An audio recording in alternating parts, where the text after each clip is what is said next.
wabarakatuh. Selamat malam di sana dan Waalaikumsalam rantau. warahmatullahi Saya wabarakatuh. berada di pelosok dunia.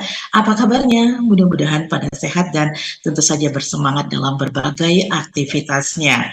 Selamat sore menjelang malam waktu Saudi Arabia ataupun selamat 24 jam ya kalau kata Bu Ani tadi. Ya kembali Radio Gebu Minang hadir ke ruang dengar Dusana Ranah dan Rantau. Dan seperti biasa kami selalu mensupport program-program dari 3M Mandai Minang Mancanegara.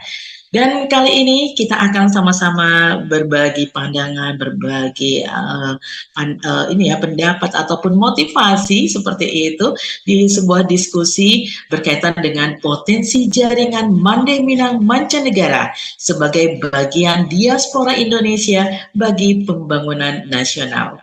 Ya, jika kita berbicara mengenai wanita, wanita itu tidak hanya sebatas sebagai seorang pribadi wanita, tetapi juga bisa jadi seorang ibu, sebagai istri, ya kan ya. Namun peranannya tidak hanya sebatas di rumah saja.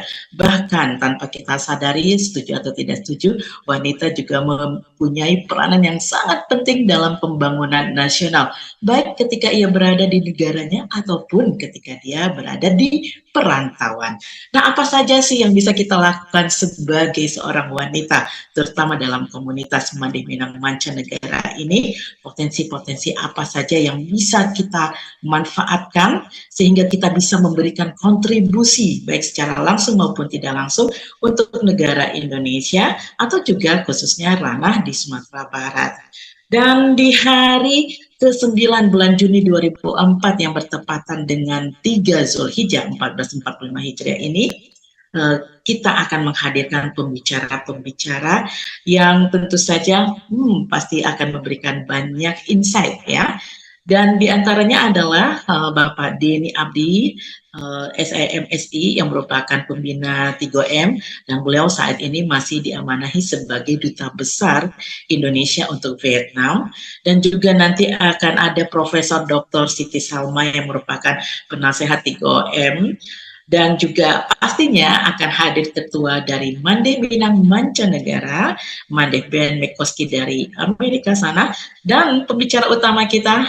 Dan salam hormat kami, mudah-mudahan banyak sekali ya motivasi-motivasi yang mencetuskan ide-ide cemerlang nantinya, yakni Ibu Ani Nigriawati MSI. Beliau merupakan Direktur Diplomasi Publik Kementerian Luar Negeri Republik Indonesia dari Jakarta.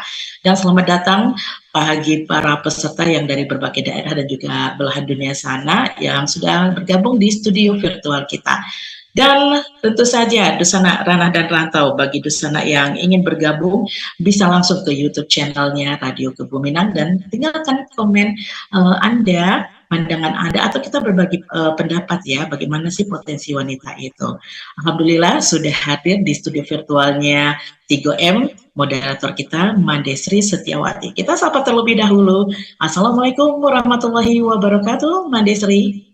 Waalaikumsalam warahmatullahi wabarakatuh. Mandenela. Iya, kabar baik. Alhamdulillah ya Rabbil Alamin.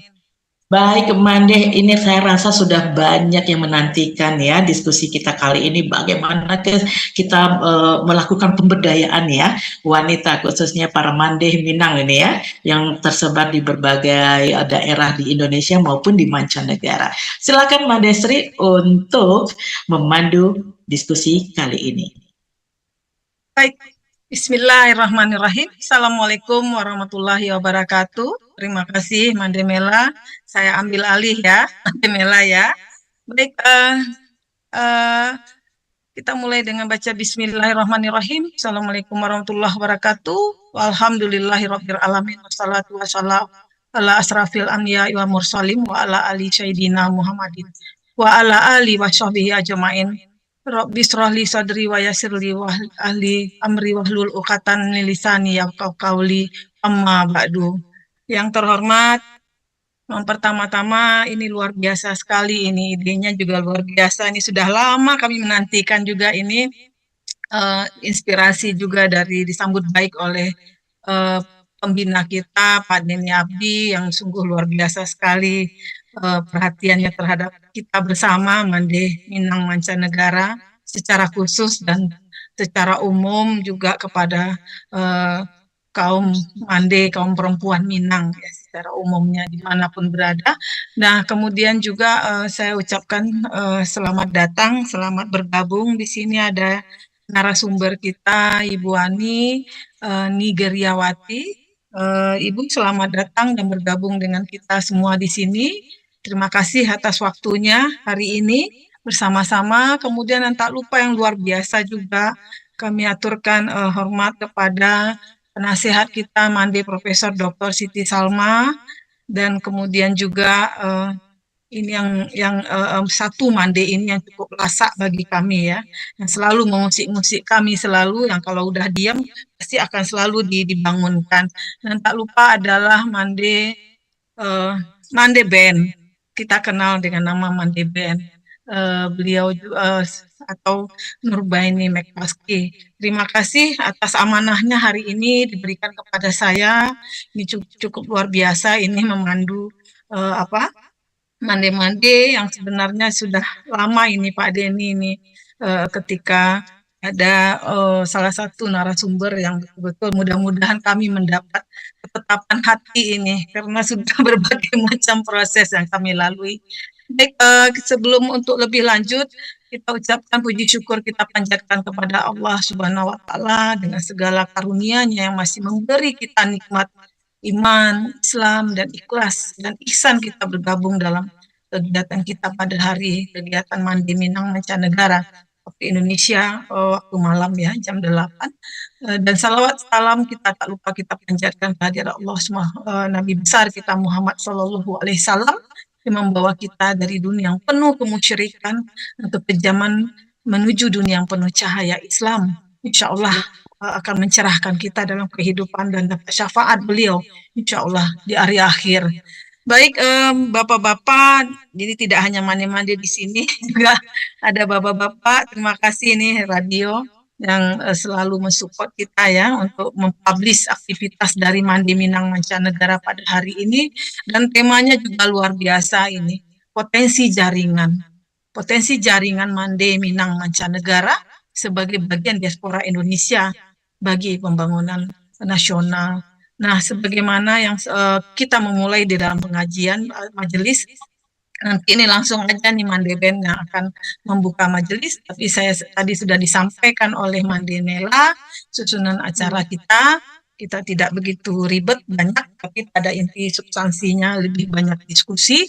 Yang pertama kita minta kepada Mandeben sebagai memberi kata sambutan sekaligus membuka doa majelis.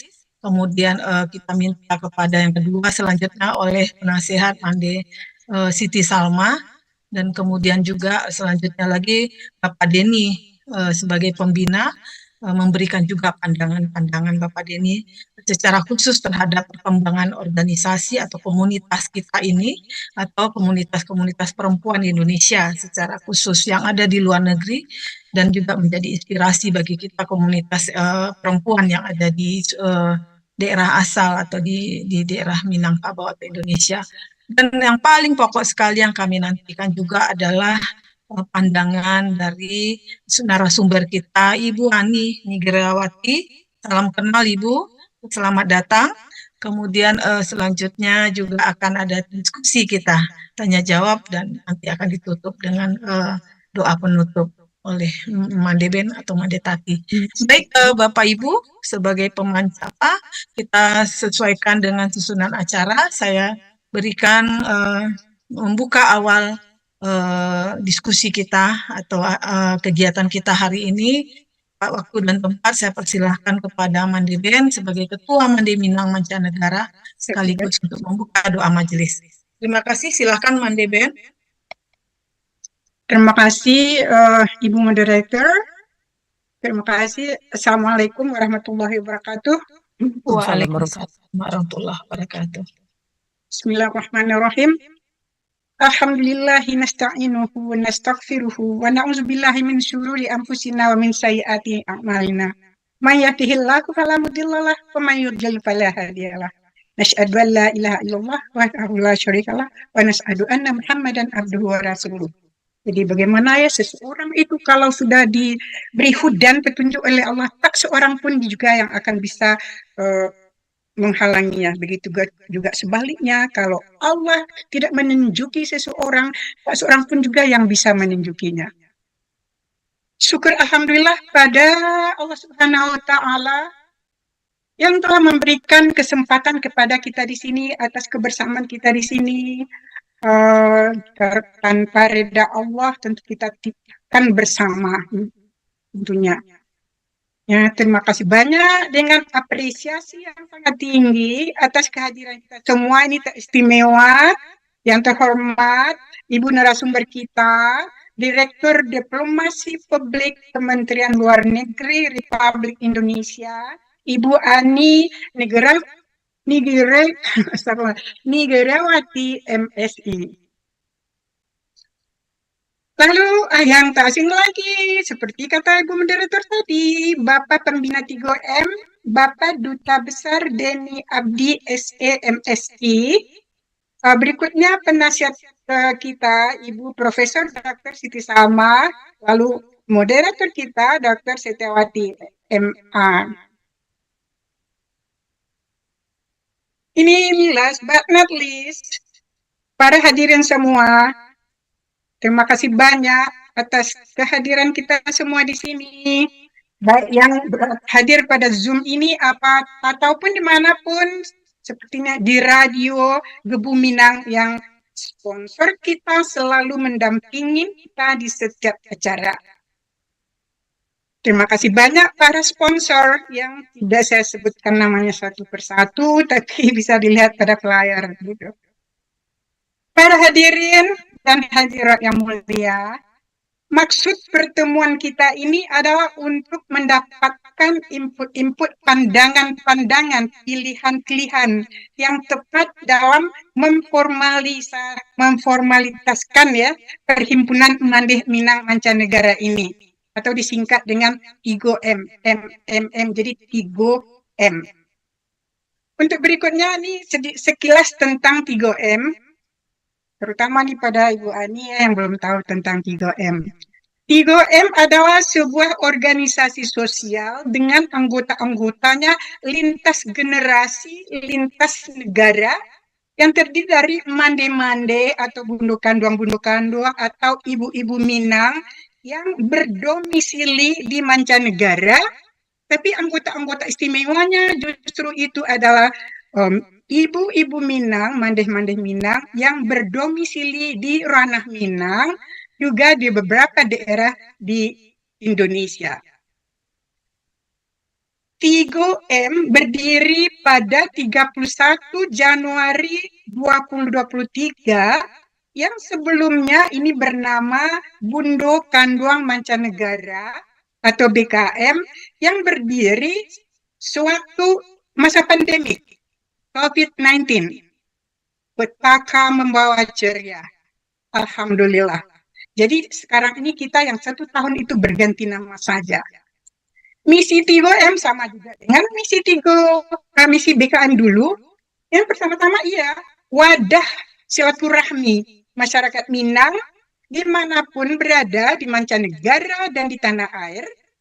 Kemudian kita juga punya misi melestarikan adat dan budaya Minang dalam masyarakat perantau Minang, baik di mancanegara maupun di tanah air, meskipun juga di ranah Minang, yang dikukuhkan dengan adat Basandi Syara Basandi Kitabullah ABS SBK.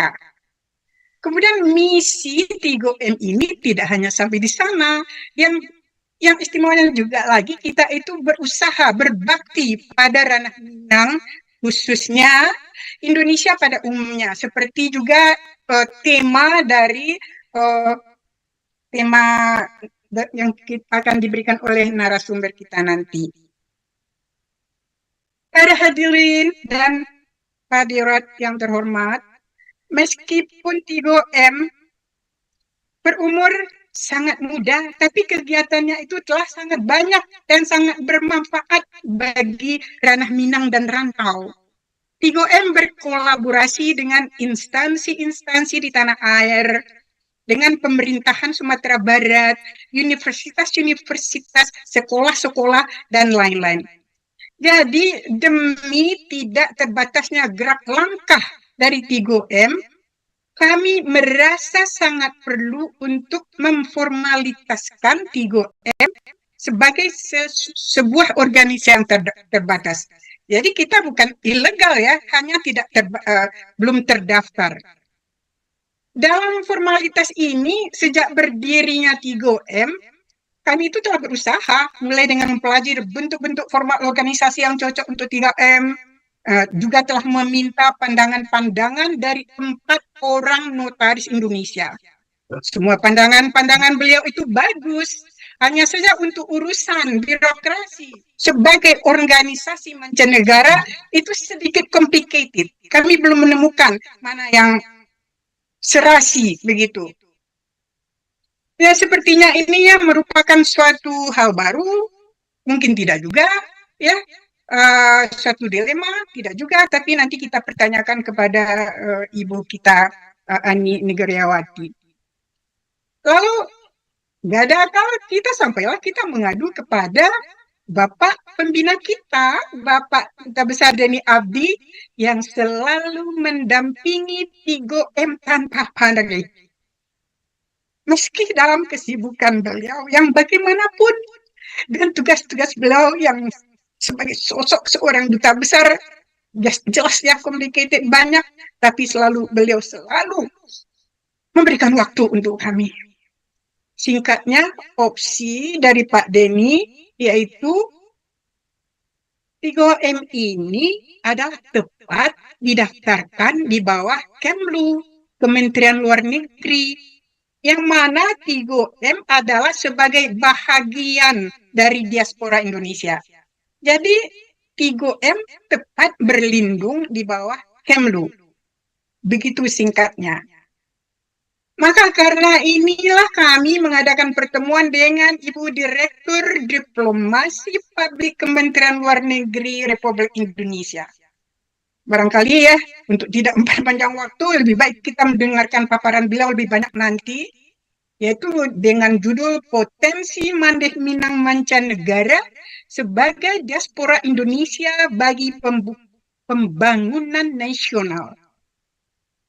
Yang mana nanti ya tidak asing lagi, kita tunggu-tunggu itu dari Bu Ani Geria MSI. Kemudian kami 3M sangat mengharapkan tanggapan dan input para hadirin dan hadirat semua, baik itu yang dari Zoom maupun yang dari radio. Semoga kita mendapatkan suatu acakan yang suatu hal yang cocok begitu. Baiklah, kalau waktu saya kembalikan pada moderator Dr. Sri Setiawati MA. Selamat berpartisipasi semua yang mulia. Terima kasih banyak. Wabillahi taufiq wa hidayah. Assalamualaikum warahmatullahi wabarakatuh. Waalaikumsalam warahmatullahi wabarakatuh. Terima kasih Mandeben sudah memberikan sekilas tentang kronologis kehadirannya perkumpulan atau apapun namanya ini tentang 3M. Baik, selanjutnya kami persilahkan sebagai penasehat di sini waktu untuk Mande Profesor Dr. Siti Salma. Silahkan Mande Siti Salma. Bismillahirrahmanirrahim. Assalamualaikum warahmatullahi wabarakatuh. Waalaikumsalam. Terima kasih saya ucapkan kepada moderator Ibu Dr. Sri Setiawati yang sudah memberikan kesempatan kepada saya sebagai penasehat dari 3M.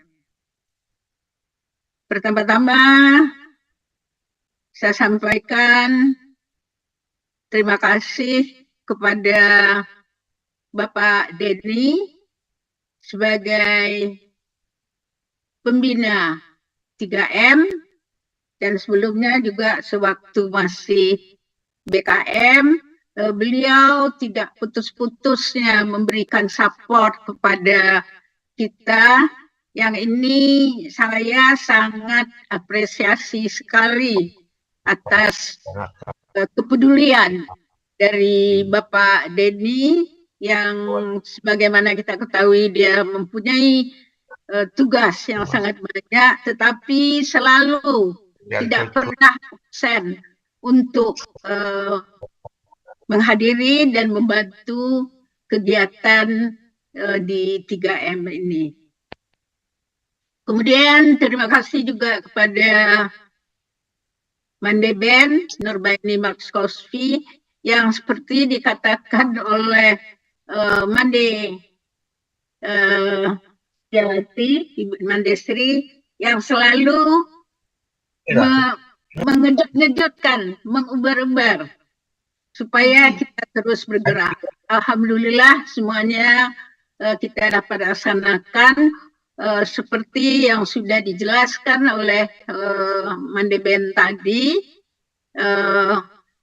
Walaupun umur kita baru setahun, tapi kegiatan kita rasanya sudah cukup banyak yang memberi manfaat kepada Rahna Minang dan juga pada kegiatan perempuan dari berbagai bidang. Ucapan yang terima kasih juga kepada narasumber kita yang pada hari ini akan memberikan masukan-masukan yang mungkin yang nantinya dapat kita diskusikan bersama guna kelancaran daripada usaha kita ini untuk formalitas daripada 3M, yaitu kepada Ibu Ani Nigeriawati MSI sebagai Direktur Diplomat Kemlu. Mungkin saya agak apa jabatannya ini, mohon maaf ya Ibu Ani. Dan juga kepada bapak-bapak dan ibu-ibu yang hadir pada acara ini, juga dari Radio Gebu Mindang yang selalu hadir dan mensupport daripada semua kegiatan daripada 3M. Kepada Ibu Mande Sri Sejawati sebagai moderator juga tidak lupa kita ucapkan terima kasih. Dan selanjutnya marilah kita bersama-sama dapat mengikuti Zoom ini, dan tentu saja kita tidak lupa mengucapkan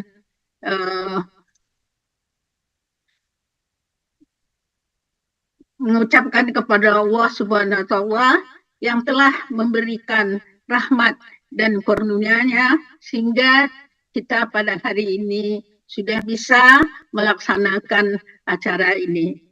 Salawat beriring salam kita panjatkan kepada Nabi besar Muhammad Sallallahu Alaihi Wasallam yang merupakan panutan dan petunjuk, memberikan petunjuk dan ilmu pengetahuan bagi kita sampai saat ini dan seterusnya. Untuk menghemat waktu, marilah, karena tadi Ibu Ben sudah menjelaskan semuanya tentang bagaimana terbentuknya daripada 3M ini, saya sampaikan di sini saja dulu. Saya ucapkan terima kasih. Wabillahi taufik wal hidayah. Wassalamualaikum warahmatullahi wabarakatuh. Waalaikumsalam warahmatullahi wabarakatuh. Terima kasih Mande Siti Salma. Baik, sebelumnya para hadirin, Mande-Mande dan para pendengar atau pemirsa Radio Gebu Minang dimanapun berada, semoga bisa bergabung ya, yang lainnya juga dengan event kita pada hari ini. Baik, selanjutnya sebelum saya memberi kesempatan kepada Pak Denny, saya ulang kembali beliau ini juga perlu saya bacakan secara singkat CV beliau.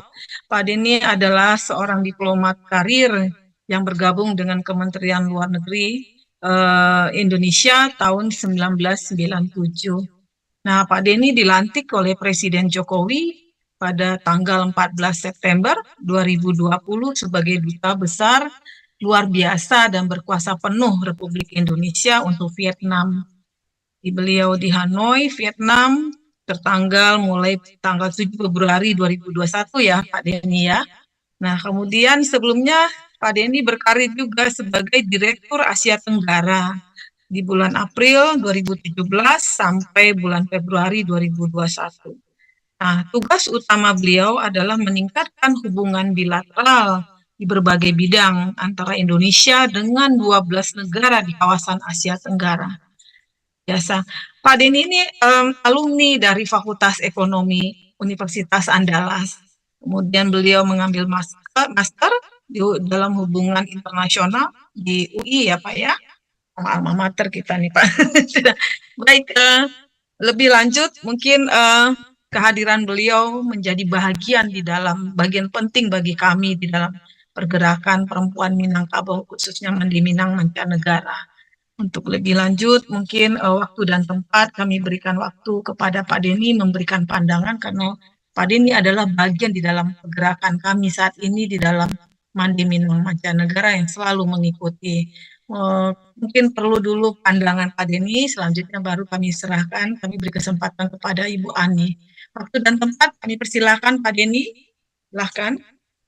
Baik, terima kasih Dr. Sri Setiawati sebagai moderator kita malam ini.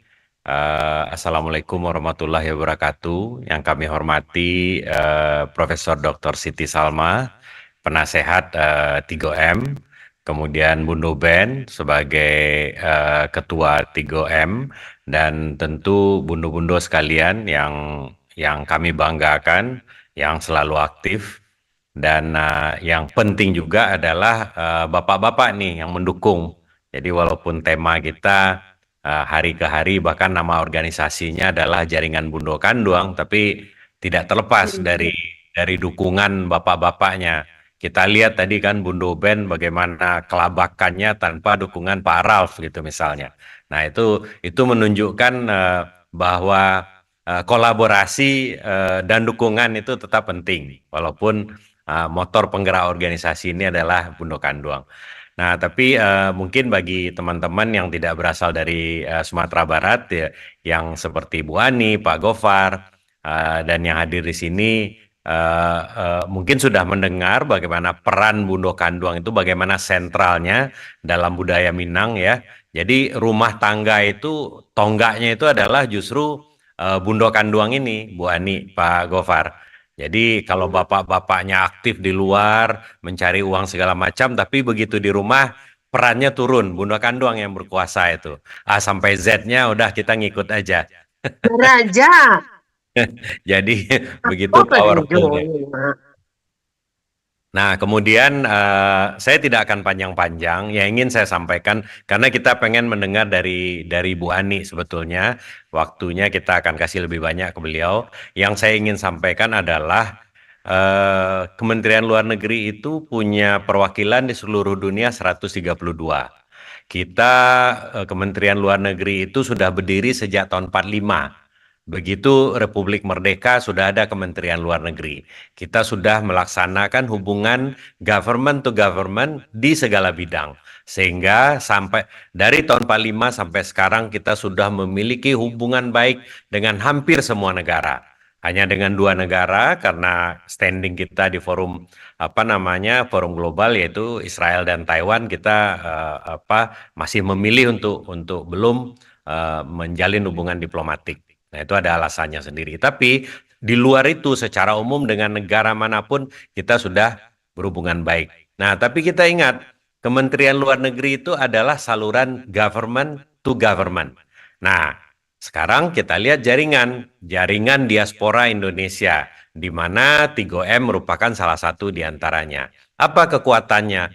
Kekuatannya jumlahnya saja Kalau saya tadi saya ngobrol sama Pak Gofar sekitar 6-7 juta ya, Pak Gofar ya, Bu Ani ya, jumlahnya 6-7 juta di seluruh dunia.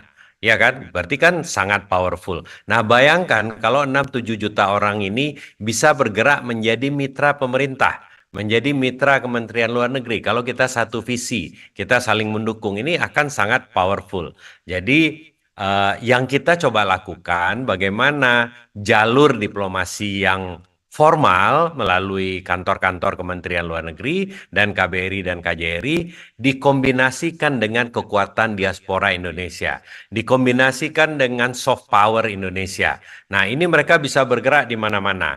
Misalnya, kalau kita bicara pembangunan nasional, banyak sekali hal-hal yang kita harus membawa pencerahan kepada saudara-saudara kita di tanah air mengenai isu-isu global.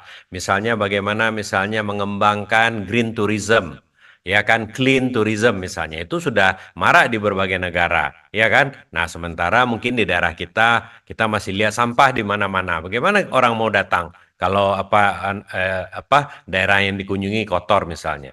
Nah, bagaimana pentingnya misalnya energi terbarukan, renewable energy, supaya kita tidak lagi membolongi ozon misalnya. Nah, ini banyak hal-hal yang sebetulnya diaspora Indonesia ini memiliki expertise di berbagai negara, dan itu kita yakin sekali. Nah, cuma untuk mengkonekkan satu dengan yang lain ini tidak mudah. Kemlu melakukan itu, tapi ya kemampuan kita kan juga cukup terbatas. Nah, insya Allah dengan adanya diaspora Indonesia ini yang mencoba ditangkap oleh Kementerian Luar Negeri melalui Direktorat Diplomasi Publik. Nah, acara kita hari ini bukan hanya untuk itu, tetapi 3M yang selama ini sudah berkiprah, sudah melakukan diskusi macam-macam, memberikan berbagai pencerahan kepada para peserta selama ini, ingin berbuat lebih banyak, ingin ada semacam cantelannya. Eksistensinya sudah diakui, sudah muncul secara berkala, didengar di radio, sudah banyak networkingnya. Tetapi dari obrolan yang saya dapat dari Bu Ben, dari bundo-bundo semua, bagaimana kita supaya bisa lebih eksis lagi. Bentuk organisasi seperti apa yang bisa kita buat, yang membuat kita satu sisi punya formalitas, tetapi juga tidak menghalangi kita untuk tetap fleksibel, untuk bergerak gitu. Ya kan, ada ide misalnya membuat yayasan didaftarkan di Indonesia, tetapi juga macam-macam syarat-syaratnya. Ada ADART-nya, ada pengurusnya, ada aset, harta, segala macam. Jadi mungkin tidak mudah juga. Ada ide misalnya kita daftarkan di negara tertentu misalnya. Nah, tapi nanti bagaimana kalau ini berupa NGO asing? Nah, nanti kan tidak mudah juga diterima di Indonesia. Jadi ada plus minusnya. Nah, jadi hari ini kita coba dengarkan dari Ibu Direktur Ani selama ini apa yang Kemlu sudah lakukan dengan berbagai jaringan diaspora. Mungkin bisa kita lihat sebagai best practice, ya kan, untuk bisa kita jadikan model. Bahkan mungkin bisa saja ada inovasi baru dari obrolan kita malam ini. Jadi mungkin itu saya nggak akan mengambil banyak waktu. Saya kembalikan ke moderator. Mudah-mudahan nanti setelah paparan Bu Ani kita bisa menggali dengan mencoba melakukan diskusi opsi-opsi yang tersedia. Mungkin begitu, Ibu Dr. Sri. Terima kasih atas waktunya. Assalamualaikum warahmatullahi wabarakatuh. Waalaikumsalam warahmatullahi wabarakatuh. Terima kasih Pak Denny. Baik, ada poin-poin penting sebenarnya yang Pak Denny sampaikan tadi.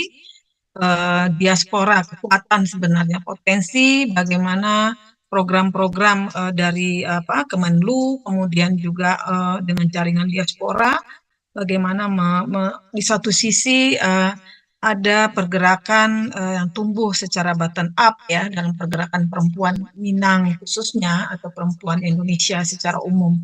Nah, ini menarik sekali, jejaring yang menjadi kekuatan, tidak menghalangi, kemudian tempat, waktu, dan dimanapun berada tidak menjadi halangan bagi kita pada hari ini.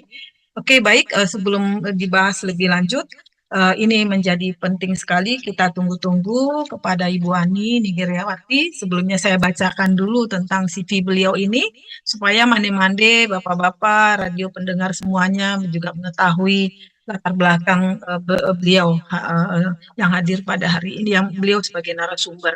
Baik, Ibu Nigriawati ini seorang diplomat karir juga, dengan pengalaman yang cukup lama Ibu ya, 25 tahun.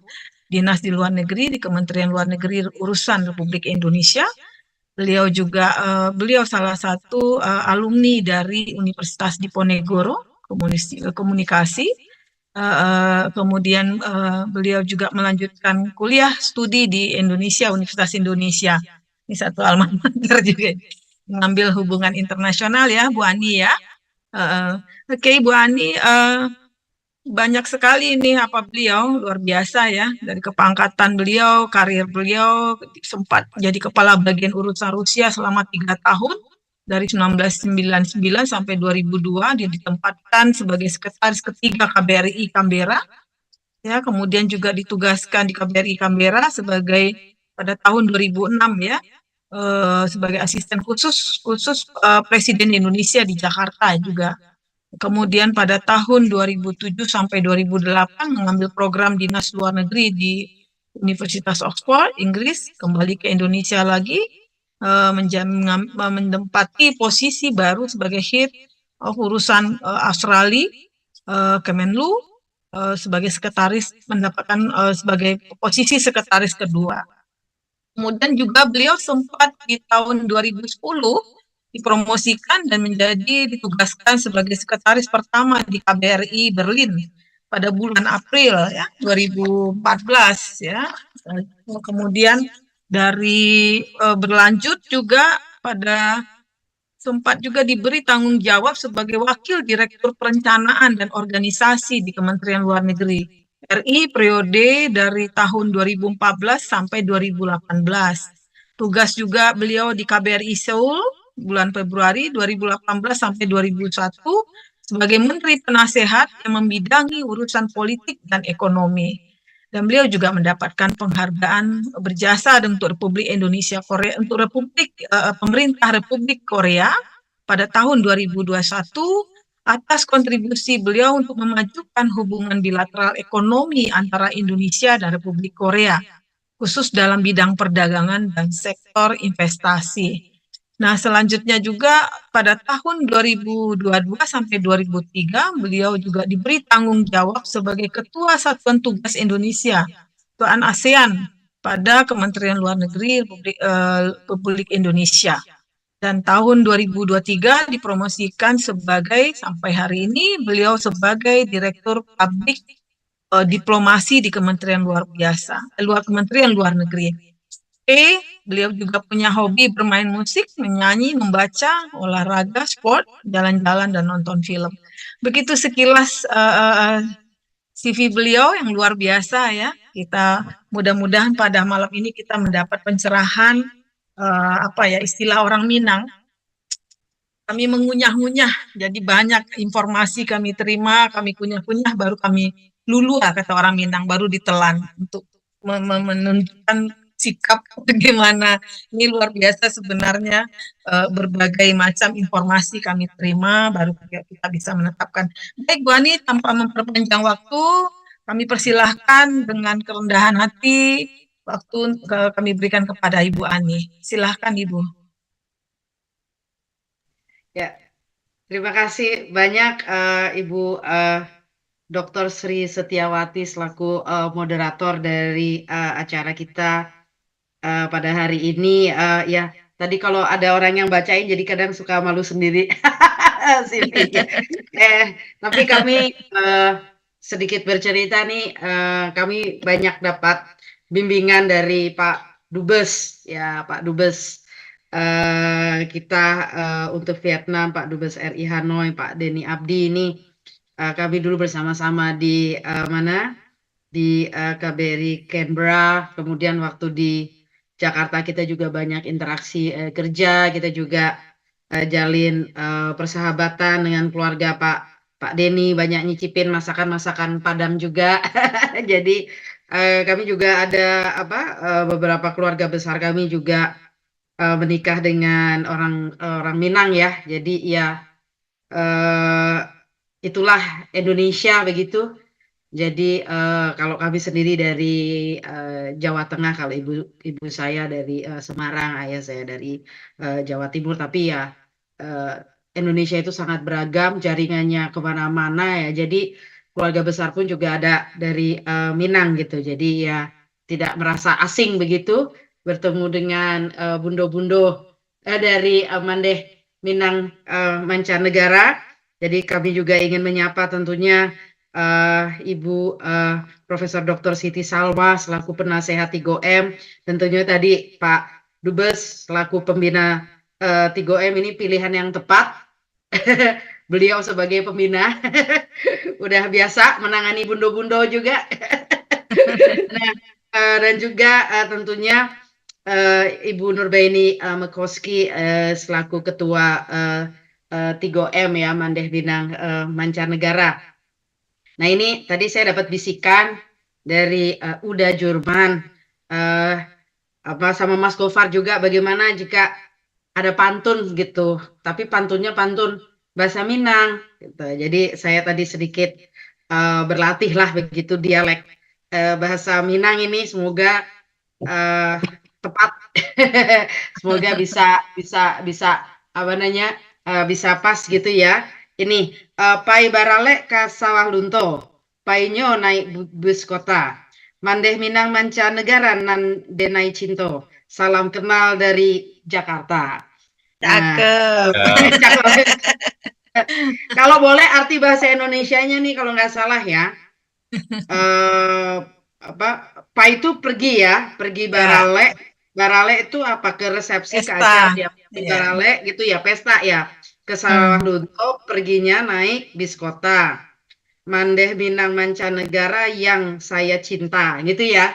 Dena itu kan saya. Salam kenal dari Jakarta. Itu ya bener ya? Iya, betul. Oke, berarti bisa lah ya saya jadi orang Minang. Tambah lagi. Apalagi iya, ini belum bikin lagi. Dibikin, tapi paling enggak ini adalah salam persahabatan dari kami, dari Direktorat Diplomasi Publik, Kementerian Luar Negeri. Nah ini kami kalau di Kementerian Luar Negeri itu kan banyak unit-unitnya, unit kerja. Nah unit kami ini Direktorat Diplomasi Publik itu memiliki salah satu tugasnya adalah to reach out dan memfasilitasi terbentuknya jaringan seluas-luasnya dari diaspora kita yang ada di Indonesia dengan beragam keahliannya, dengan berbagai kekuatannya, dengan berbagai macam karakteristiknya untuk menjadi yang kita sebut sebagai aset dari soft power ya. Soft power itu kekuatan yang kekuatan lunak, kekuatan yang menggunakan cara-cara damai dengan persahabatan ya, jejaringnya itu kita bangun di seluruh dunia, karena diaspora itu bisa menjadi satu senjata yang ampuh bagi kita. Tadi Pak Dubes juga sudah sampaikan, menjadi satu senjata yang ampuh ketika jejaring itu kayak jejaring laba-laba kita kembangkan seluas-luasnya.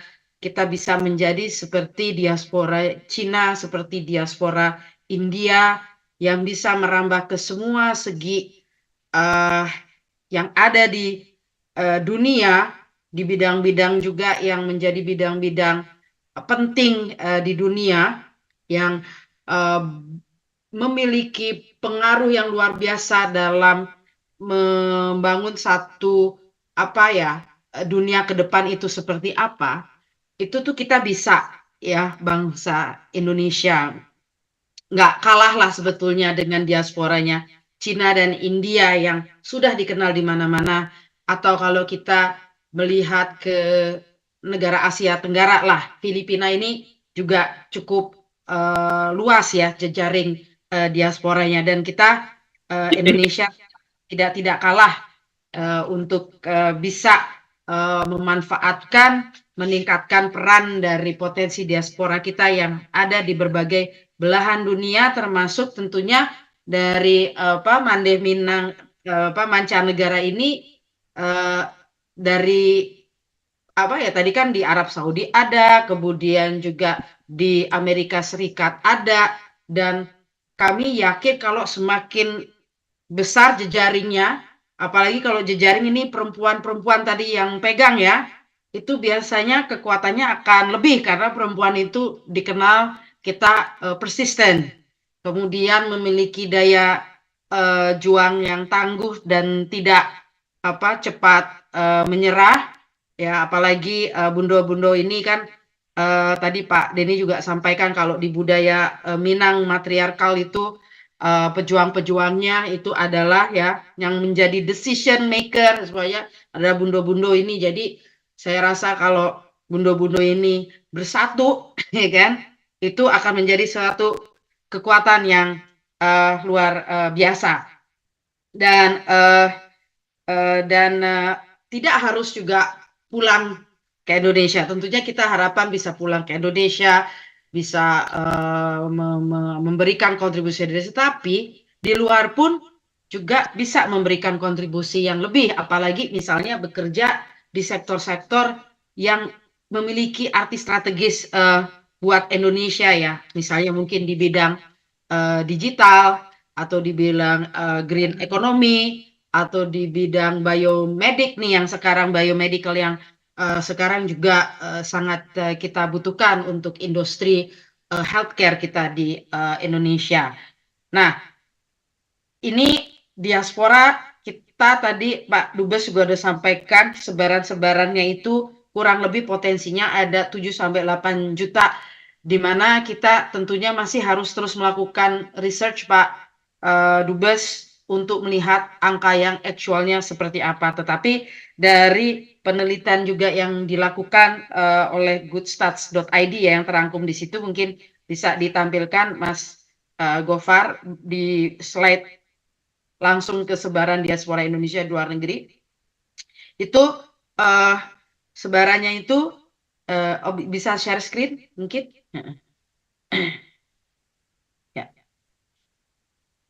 Nah, di bagian langsung ke sebaran diaspora Indonesia di luar negeri,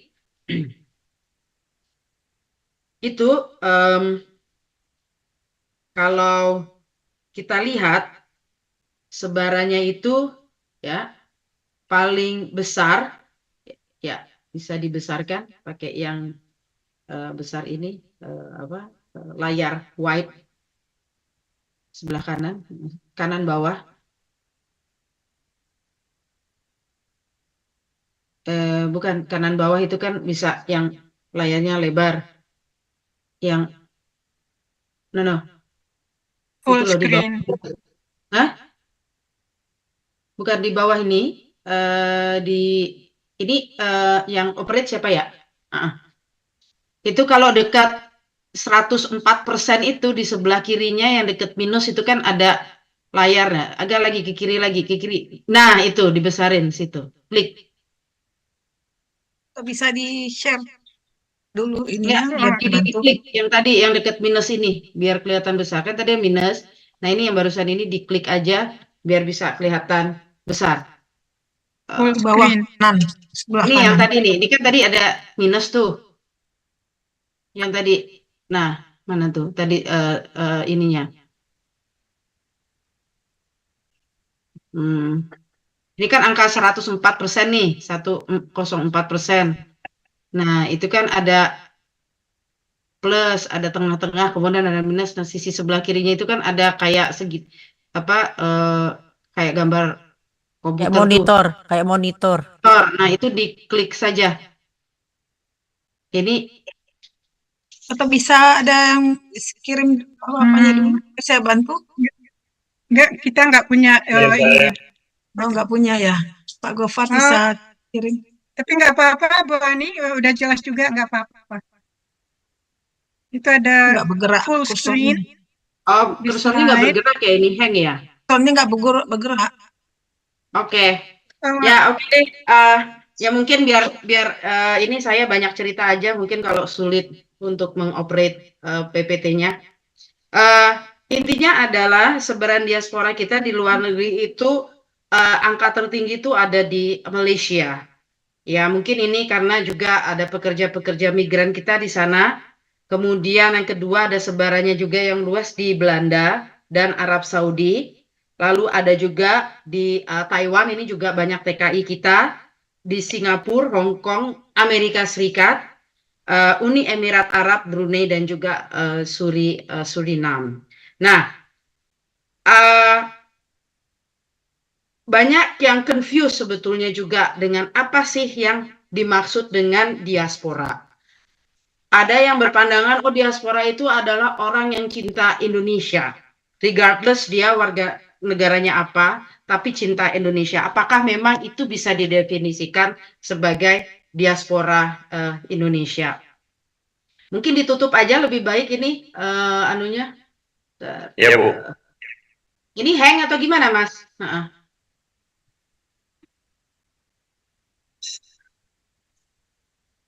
Oke, banyak yang bingung, belum paham apa arti diaspora. Nah, kita sudah mengkategorisasikan yang disebut diaspora, itu diatur di dalam Peraturan Presiden Nomor 76 Tahun 2017 tentang bagi masyarakat Indonesia di luar negeri.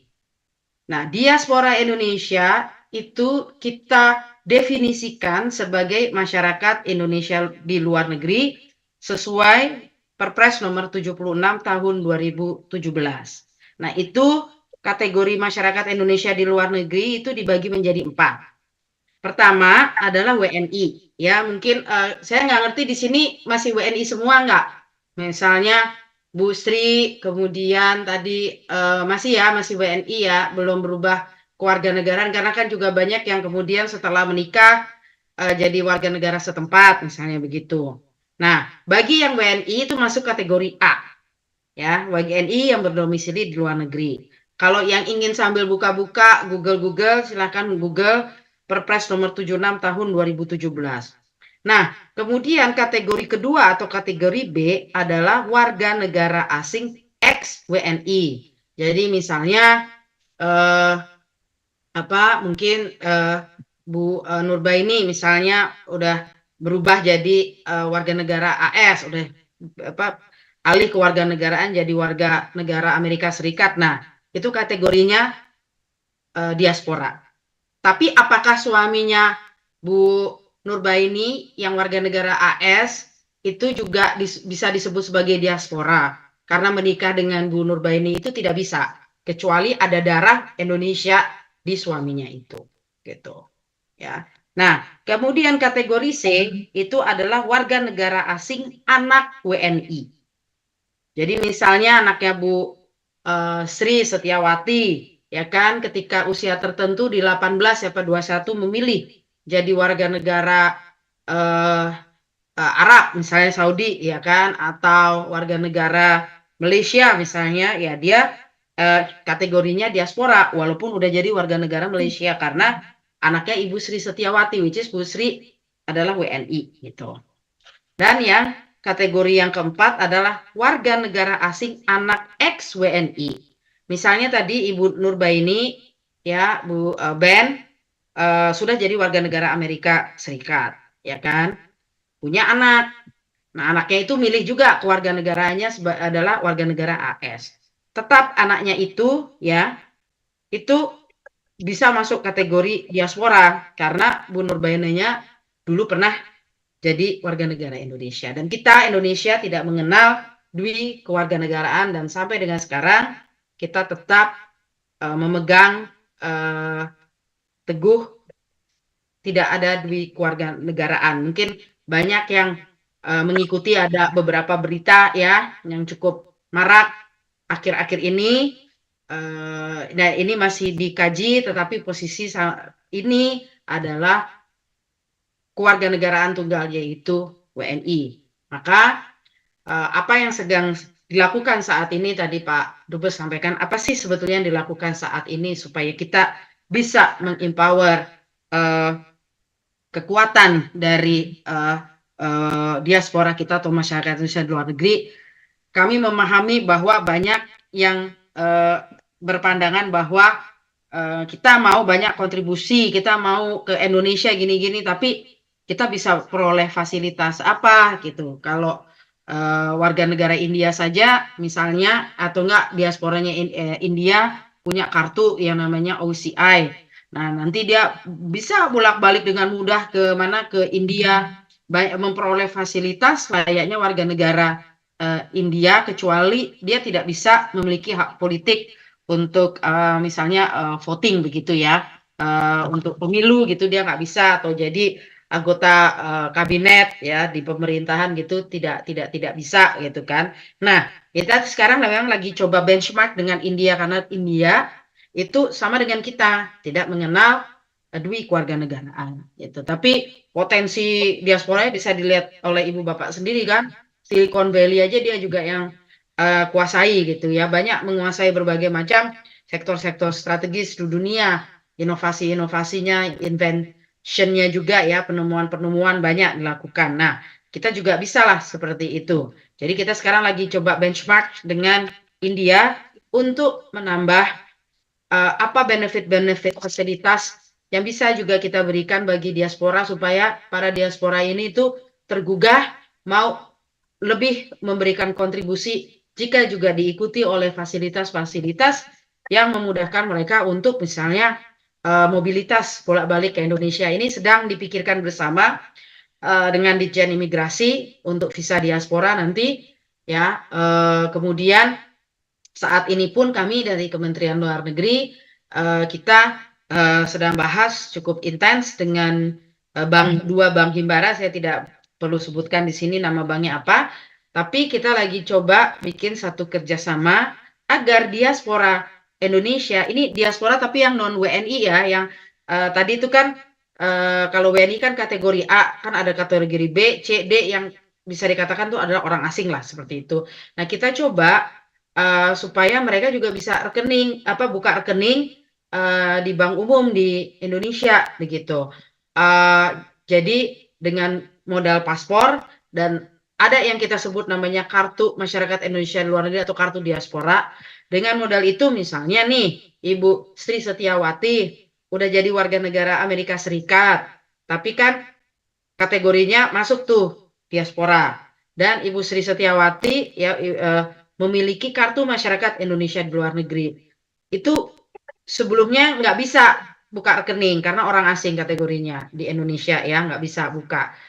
Tapi dengan kita sedang bicara nih, bahas dengan dua bank himbara itu nanti bisa, dan itu pun juga sudah diatur di peraturan OJK nomor 8 tahun 2023 ya, dimana dengan paspor bukan paspor WNI ya, misalnya paspor Amerika Serikat, terus punya kartu diaspora yang dikeluarkan oleh Kemlu melalui koordinasi dengan perwakilan, itu modal itu nanti bisa tuh buka rekening, bahkan insya Allah bisa buka secara online. Nah, kita sedang bekerja menyelesaikan itu, dan mohon doanya juga supaya bisa selesai dalam waktu sesegera mungkin ya, karena dengan demikian ya transaksi keuangan bisa lebih lancar, berarti dengan demikian perdagangan pun juga bisa lebih didukung ya kan, untuk ekspor impor ya kan, investasi dan lain-lainnya gitu. Dan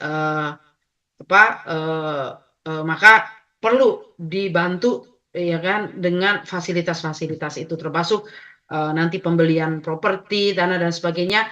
Bukan hal yang mudah memang ya untuk bisa menyepakati apa aja fasilitas yang diberikan, karena melibatkan berbagai macam kementerian dan lembaga. Tetapi step by step itu terus kita lakukan, dan kita tidak berhenti untuk melakukan itu, karena diaspora Indonesia itu adalah bagian tak terpisahkan dari Indonesia gitu, tidak terpisahkan. Jadi kita berupaya semaksimal mungkin untuk melakukan upaya-upaya untuk meningkatkan apa yang bisa kita berikan bagi diaspora kita.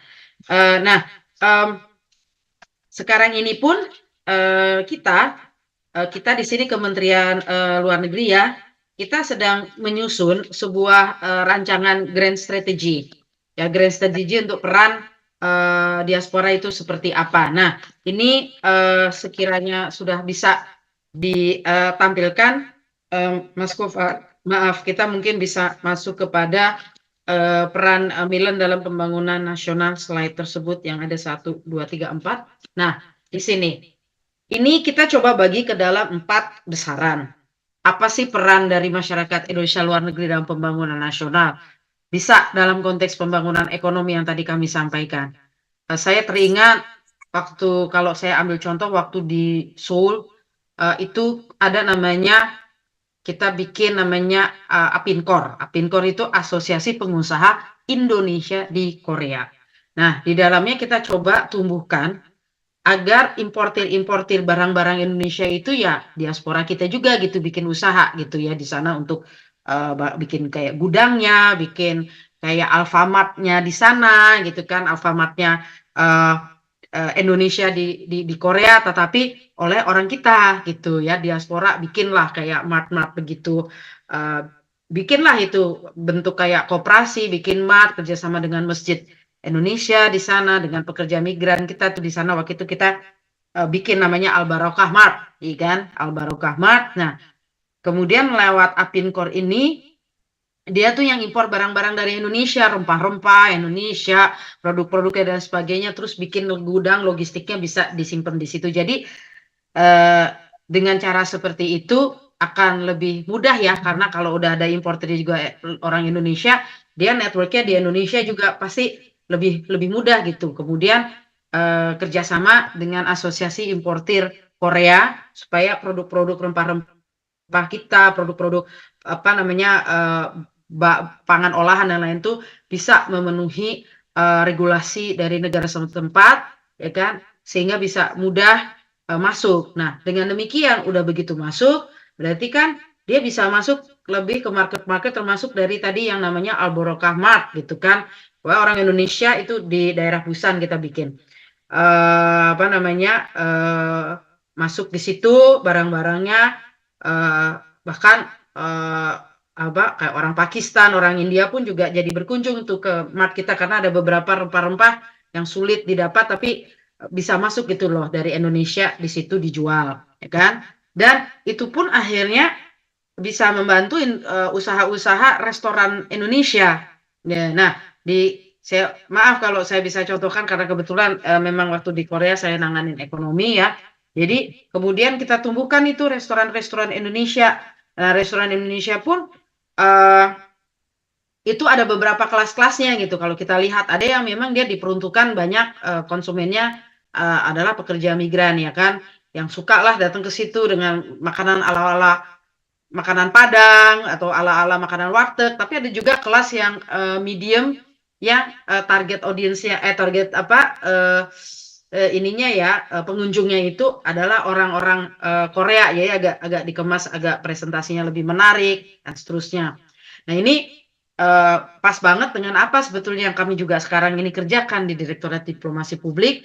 Kita ada satu program namanya gastrodiplomasi. Jadi diplomasi untuk mempromosikan apa produk-produk kuliner kita yang unggulan, produk kuliner kita ya di luar negeri, dan untuk mendorong ekspansi perluasan dari restoran-restoran kita supaya semakin banyak tumbuh kembang di negara-negara setempat.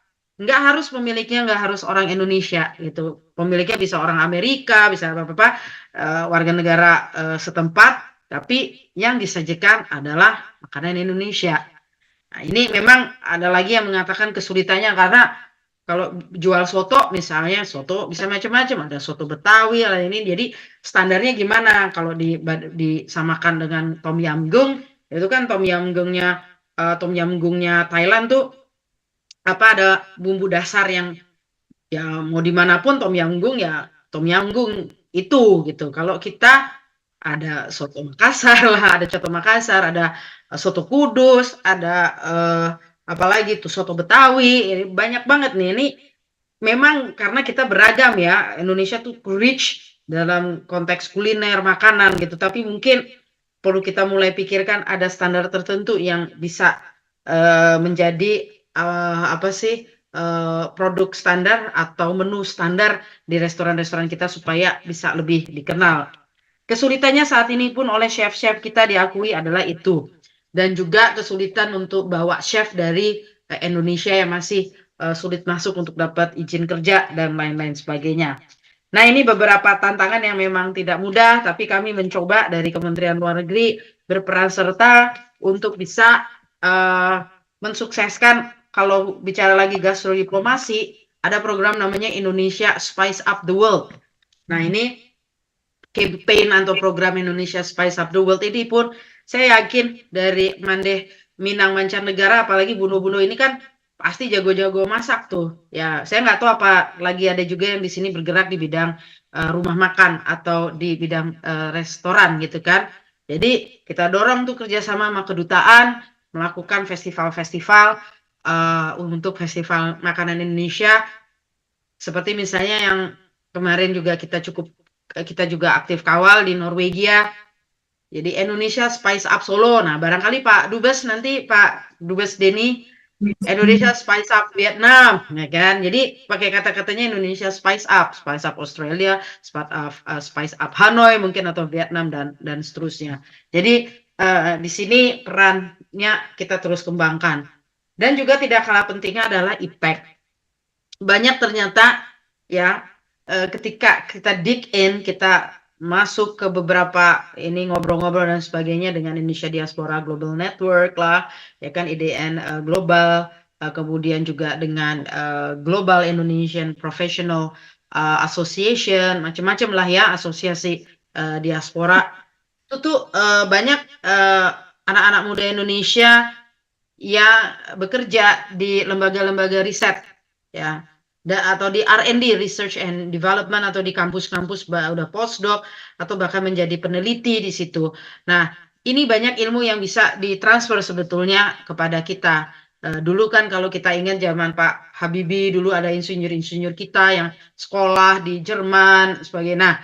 Nah, ini ternyata juga banyak sekali nih di luar negeri. Nah, ini they can contribute untuk membantu Indonesia in developing our research and technology.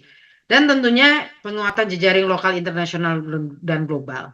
Ketika kita punya ibu-ibu anggota nih ya, bundo-bundo bekerja di berbagai mungkin perusahaan atau mungkin di rumah sakit atau dimanapun juga saat ini berada, itu kita berharap bisa membangun juga jejaring dengan orang-orang setempat, ahli-ahli setempat, misalnya di bidang kedokteran dan seterusnya ya. Dari situ tuh bisa ngebantu kita untuk merekomen. Jadi saya contohkan gini, kita kan lagi mengembangkan kawasan ekonomi khusus Sanur ya, untuk menjadi hub atau menjadi satu kawasan untuk yang Indonesian Healthcare. Ini kita banyak memanfaatkan dokter-dokter kita yang yang bekerja di Inggris, atau mahasiswa kedokteran kita yang ada di Inggris, researchers juga di sana atau yang sedang mengambil S3 di sana, itu memiliki jejaring yang luas dengan profesor-profesor di bidang kedokteran yang sekarang ini menjadi kebutuhan kita, misalnya di biomedis atau robotics dan lain-lain. Nah, jejaringnya itu dimanfaatkan, kita minta ininya profilnya, kemudian ekspertisnya apa, kita ada database, kita undang ke sini, kita untuk bisa ngebantu kita nih, sebaiknya kita healthcare industri kita atau healthcare system kita nih sebaiknya apa sih, karena kita ingin supaya Indonesia juga bisa menjadi satu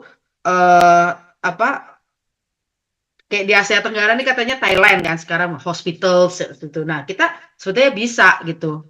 Apalagi kita punya kawasan ekonomi khusus di Sanur yang memang diperuntukkan itu, bahkan untuk kayak plastic surgery, kosmetik ya, dermatologis gitu ya, di sana. Jadi kita sekarang lagi banyak berguru dengan beberapa ahli-ahli kedokteran, banyak dari Inggris. Nah, itu yang kasih rekomen ya diaspora kita. Kita udah lagi bikin juga sekarang sama Kemenkes database dari ahli-ahli kedokteran kita ya. Lanjut lagi yang butir ketiganya itu enggak, tadi kan masih 1-2 yang ketiga tadi jejaring, keempat adalah kegiatan dan ikatan sosial budaya. Nah, ini kepada pelaku-pelaku budaya. Udah deh, kalau kita tuh pasti di daerah, kita kalau kita gali lagi lebih lanjut ya, itu banyak, saya kembali lagi kayak di Berlin ya kan, waktu saya tugas di Berlin, tugas di Seoul itu, waktu di Seoul di Korea itu banyak pekerja migran kita ternyata jago-jago nari gitu, jago-jago nari ya kan. Nah, ini kita manfaatkan potensinya juga keahliannya untuk membantu mempromosikan Indonesia, kan festival Indonesia. Nah, yang nari itu diaspora kita, sanggar-sanggar tari di mana di negara setempat itu kita minta juga bantuan bisa membantu KBRI untuk pelatihan tari, termasuk juga internasionalisasi bahasa Indonesia.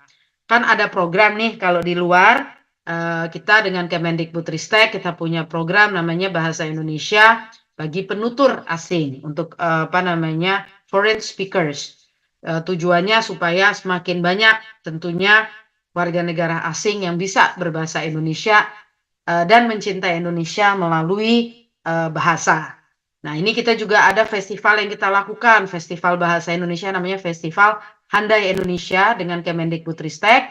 Ini sekarang kita lagi menjaring banyak peminat ini yang ikut lomba. Ada lomba pidato, ada lomba bikin pantun, ada lomba bikin lirik lagu, dan macam-macam. Nah, melalui festival-festival ini, kita coba internasionalkan bahasa Indonesia, jadi mengglobalkan bahasa Indonesia seluas-luasnya. Jadi, monggo kami dorong nih misalnya bundo-bundo dari 3M ingin bikin kelas-kelas kan untuk mengajar mungkin di komunitas terkecilnya dekat-dekat situ untuk belajar bahasa Indonesia secara gratis lah, atau bahkan berbayar misalnya kayak begitu, tentunya dengan tenaga-tenaga yang sudah tersertifikasi. Dari Kemendikbudristek itu bikin program sertifikasi bagi pengajar-pengajar untuk bahasa Indonesia. Silahkan itu bisa dimanfaatkan gitu kan, karena lewat situlah kita semakin bisa menyebarkan bahasa Indonesia, virus bahasa Indonesia begitu kepada warga setempat.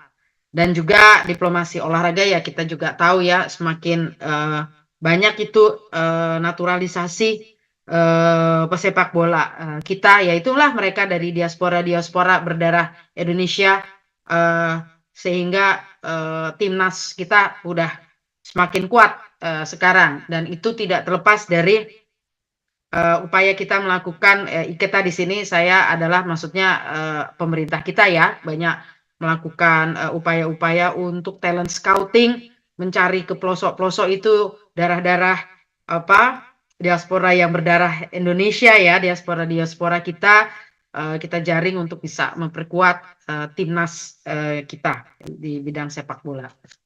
Nah, ini terkait dengan jaringan lokal, internasional, dan global. Ini ada beberapa ya yang sering berkomunikasi dengan kita. Ada Indonesia Diaspora Network Global, ada Indonesian Diaspora Network United. Mungkin udah bisa langsung ke slide situ. Lanjut. Yang ini bukan di bagian sebelumnya itu memperkuat jaringan lokal, internasional, dan global. Enggak. Yang Indonesia Diaspora Network setelah ini. Lagi. Terus lagi. Yeah. Nah, ini. Nah, ini beberapa.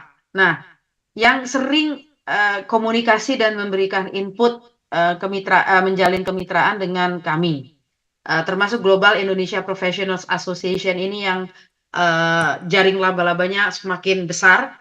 Isinya adalah profesional Indonesia yang bergerak di bidang financial, di bidang kedokteran, di bidang engineering ya, anak-anak di bidang ekonomi kreatif nih banyak sekali di Global Indonesia Professionals Association ini ya. Dan saya perlu nih kita masukkan nih Mande Minang mancanegara termasuk jaringan lokal internasional global ini untuk diaspora, dan kami harapkan jejaringnya itu semakin luas. Tentunya perlu ada program-program yang menarik ya untuk bisa menjaring anggotanya semakin banyak lagi, mungkin capacity building untuk pemberdayaan perempuan Minang di seluruh dunia gitu kan, atau melalui kegiatan-kegiatan sharing session atau kegiatan seminar atau training via Zoom atau apapun. Kami sangat dorong dari 3M ya untuk aktif bergerak untuk mencari peluang-peluang gitu kan, dan mungkin menjaring juga anggota-anggota yang muda-muda juga ya, bundo-bundo muda gitu, yang ada di berbagai belahan dunia. Nanti dibagi tuh bidang-bidangnya, mungkin ada yang khusus bidang research, ada bidang untuk empowering kemampuan perempuan Minang di bidang UMKM dalam konteks entrepreneurship misalnya, atau macam-macam lah, terserah, itu banyak sekali yang aktivitas yang bisa dilakukan ya. Bisa nanti biasa tuh Zoom dengan Jakarta ya kan, ada sharing session macam-macam lah. Jadi silakan, kami sangat dorong untuk bisa memperkuat jaringan daripada 3M ini. Seperti ini ya kalau Diaspora Network Global sudah cukup establish gitu ya. Nah, ini kan diaspora kita tuh banyak sekali ya yang sudah ada kisah suksesnya, nanti bisa dibaca sendiri, nanti kami akan share juga bahan PPT ini. Cuman mungkin langsung masuk ke bagian terakhir dari slide kami ya. Potensi diaspora Indonesia yang menuju Indonesia Emas 2045. Ya, masuk lagi situ.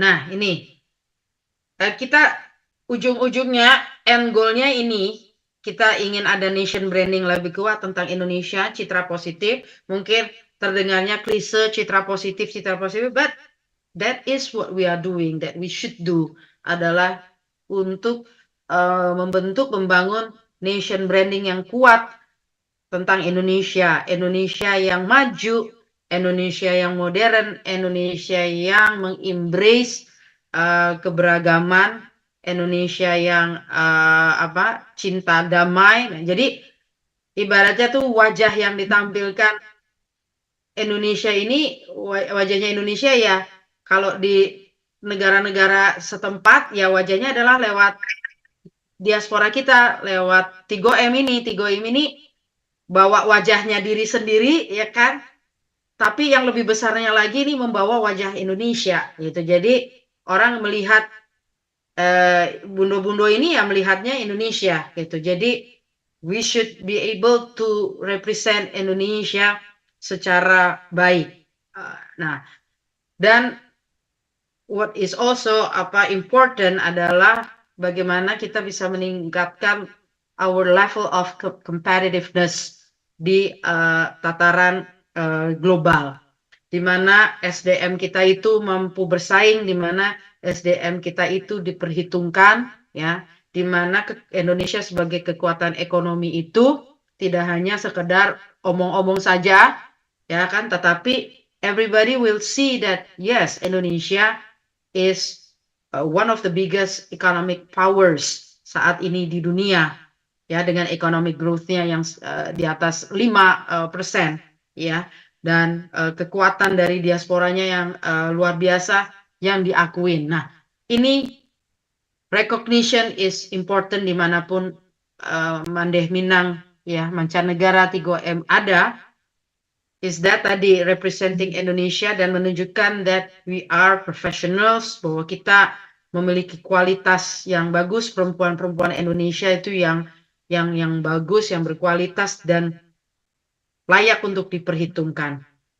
Dan Indonesia Incorporated, maksudnya Indonesia Incorporated ini oke, boleh ini ada bawa kan Minang lah, mungkin nanti ada juga dari Minahasa, mungkin dari Makassar, barangkali dari Sumatera Utara, Medan dan sebagainya. Tapi ini apapun yang kita lakukan adalah tujuannya adalah satu, kita bagian dari Indonesia Incorporated, Indonesia yang bersatu, Indonesia yang tidak terpecah-pecah, ya, Indonesia yang memang satu kesatuan yang solid untuk menuju Indonesia Emas 2045 ini. And then 3M, you can contribute to that. Ya. Dan terakhir, kami ingin menghimbau bagi yang anggota 3M yang udah jadi warga negara asing begitu ya, itu kami dorong untuk memiliki yang kita sebut kartu masyarakat Indonesia di luar negeri. Slide terakhir.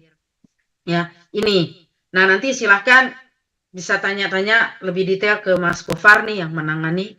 Tapi kartu ini yang tadi kita punya target dan impian bisa seperti kartu OCI-nya India dengan berbagai macam fasilitasnya. Dan kami sangat menghimbau untuk 3M anggotanya bisa punya kartu ini, di mana nanti bisa memperoleh akses untuk fasilitas perbankan dan fasilitas kemudahan lainnya. Dan insya Allah sekarang ini sedang digodok oleh Ditjen Imigrasi juga visa diaspora sehingga ya, tapi visa diaspora yang bisa multiple bolak-balik kan karena mengunjungi sanak keluarga dan sebagainya. Ini khususnya bagi yang udah jadi orang asing. Sebelumnya WNI kan udah punya KTP, udah apa lebih mudah. Tapi itu kita harapkan bisa kartu masyarakat Indonesia luar negeri ini kita yang kelola, kita yang keluarin di Kementerian Luar Negeri tempat kami, dari usulannya dari Ibu Bapak apply ke perwakilan kita ke kedutaan atau KJRI, nanti terus diproses, nanti kita keluarkan dalam bentuk kartu yang elektronik itu ya, via email kita kirim kalau sudah disetujui, itu online. Nah itu jadi pegangan nanti untuk bisa memperoleh berbagai macam fasilitas sebagai diaspora Indonesia. Mungkin demikian Ibu Moderator yang bisa saya share pada kesempatan kali ini. Terima kasih banyak atas waktu yang diberikan. Wassalamualaikum warahmatullahi wabarakatuh. Waalaikumsalam warahmatullahi wabarakatuh. Wah, menarik sekali. Ini memancing ya bagi nanti silahkan mande-mande atau bapak-bapak yang untuk bertanya bisa lewat chat atau langsung angkat berikan tanda untuk bisa langsung untuk menanyakan. Baik, ada beberapa hal yang menjadi catatan penting bagi kita di sini bahwa sebenarnya kalau dari kata harfiah diaspora bisa orang Minang sudah selalu dekat dengan culture, yaitu merantau. Ya, nah ini merantau jauh ini istilahnya lagi kan bagi orang Minang. Nah, ada beberapa catatan penting bagi kita pahami. Ada kriteria dari status ya, ada 4 hal dalam aturan yang sudah dijelaskan. Posisi-posisi mande-mande yang berada di luar ya. Ternyata ada peluang untuk bagaimana mendorong ya. Tadi sudah sampaikan terakhir yang saya tangkap mendorong untuk pengurusan kartu masyarakat Indonesia yang berada di luar negeri karena akan ada potensi untuk fasilitas dengan berbagai fasilitas nantinya. Nah, kemudian juga ada yang menarik sekali bagi ini keterkaitan dengan 3M juga, yaitu bagaimana memanfaatkan potensi diaspora Indonesia menuju Indonesia Emas tadi, terutama kepada bidang mungkin peningkatan secara nation branding, kemudian peningkatan daya saing Indonesia dan Indonesia Incorporate. Jadi ini 3M dianggap semacam representatif Indonesia karena secara karakteristik ya ini lokalitas Indonesia yang dibawa dengan etnis Minangkabau, etnis juga perempuan Minangkabau yang berkualitas dan itu akan menjadi semacam Indonesia Incorporate. Mudah-mudahan menjadi jejaring yang luar biasa dengan program-program Kemenlu yang memberi ini informasi yang luar biasa ini bagi mande-mande kita yang ada di 3M. Silahkan. Oke, saya tidak banyak membahas, ini semacam stimulan, memancing ide. Pertama, Mande Ben yang bertanya, kemudian ada lagi. Persilahkan dulu untuk Mande Ben. Silakan Mande Ben. Oke, terima kasih Mandi Sastri. Terima kasih banyak Ibu Ani. Sepertinya kita ini ya terbuka yayasan. Selama ini kita nggak tahu hal-hal yang begini.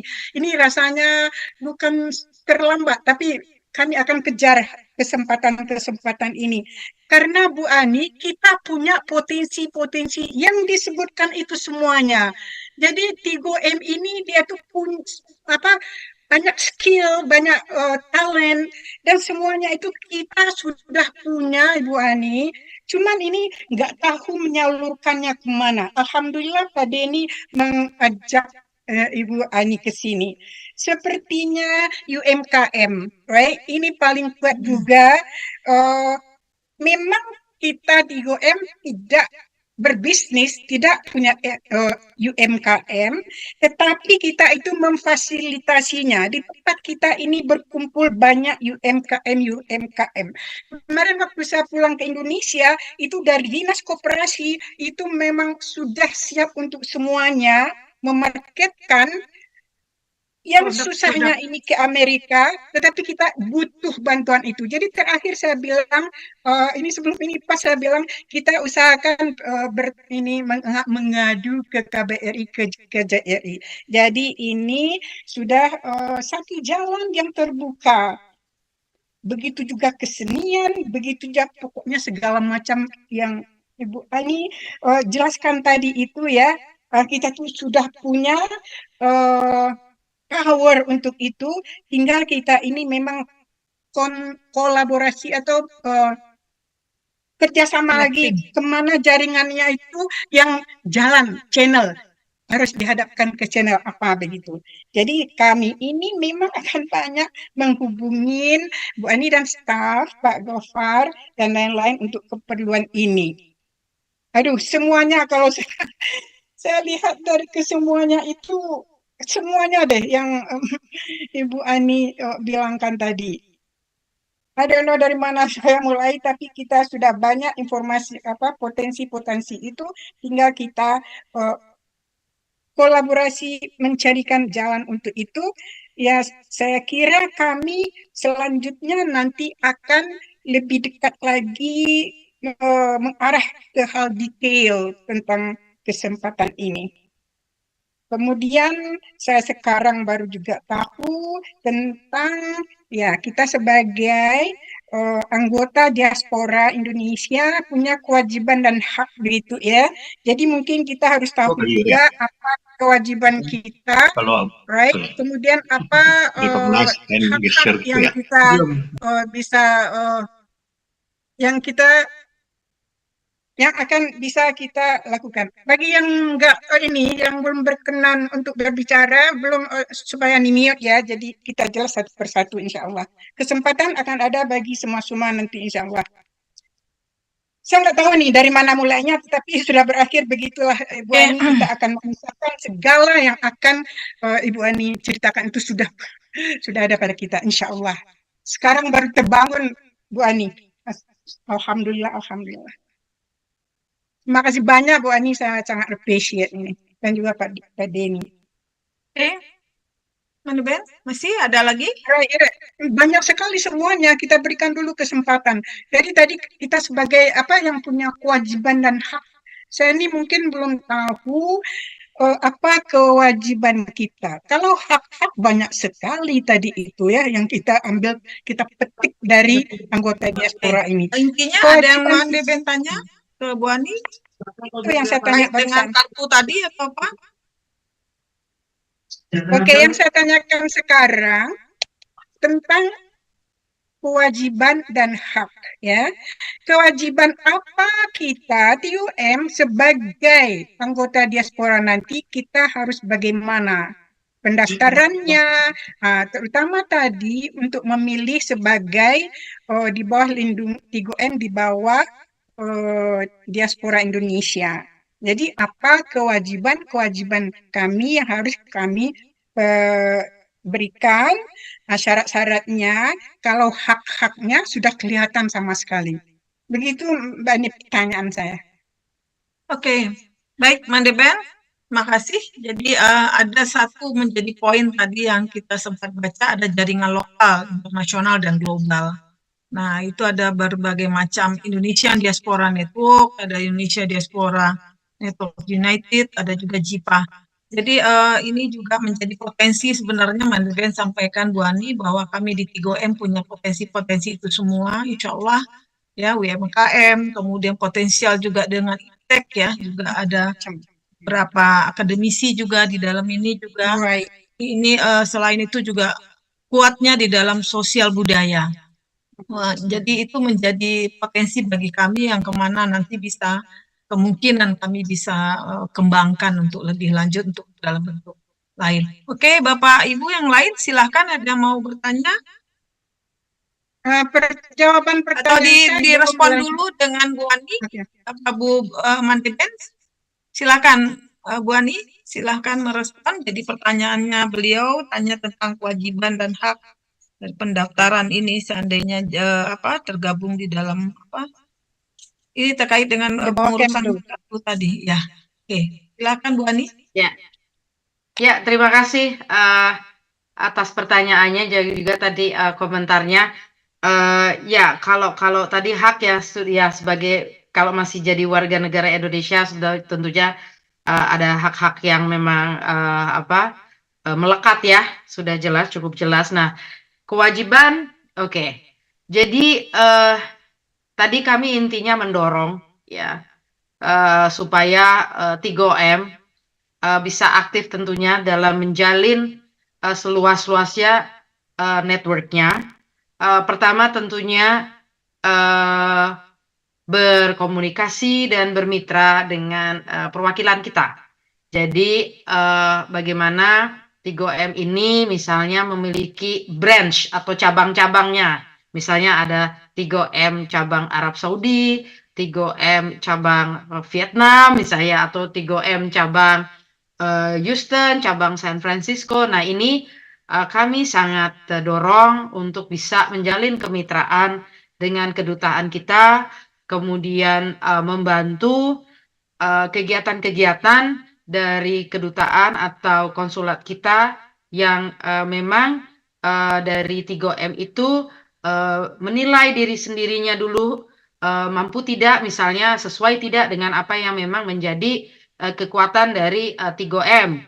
Misalnya barangkali dalam konteks promosi seni budaya, barangkali dari 3M ada anggota-anggotanya yang ahli di bidang situ, ya kan, bisa kemudian kontribusi. Jadi kewajiban ini adalah layaknya kewajiban seorang warga negara Indonesia yang jadi diaspora di di negara setempat untuk memberikan sumbangsih begitu ya bagi Indonesia melalui apapun itu juga bidang yang digeluti oleh anggota dari 3M. Nah, kewajiban lain yang kami bisa sampaikan ini antara kewajiban atau tentunya kami sangat berharap dan mengimbau ya supaya kita pun kita pun jadi bisa memiliki data yang akurat dan terus-menerus bisa kita update, yaitu untuk bisa memiliki yang disebut tadi kartu masyarakat Indonesia di luar negeri atau kartu diaspora. Nah, di sini mungkin Mas Gofar silahkan bisa mungkin share. Ini gampang sekali kok, mudah begitu ya untuk mendaftarnya. Mungkin bisa dijelaskan mumpung ada ini bundo-bundo kita di sini. Silakan Mas Gofar. Siap. Terima kasih atas kesempatannya, Budir. Mohon izin untuk pendaftaran kartu masyarakat Indonesia di luar negeri atau kita sebut kemilan itu bisa diakses melalui portal kita, namanya itu IOCS ya, IOCS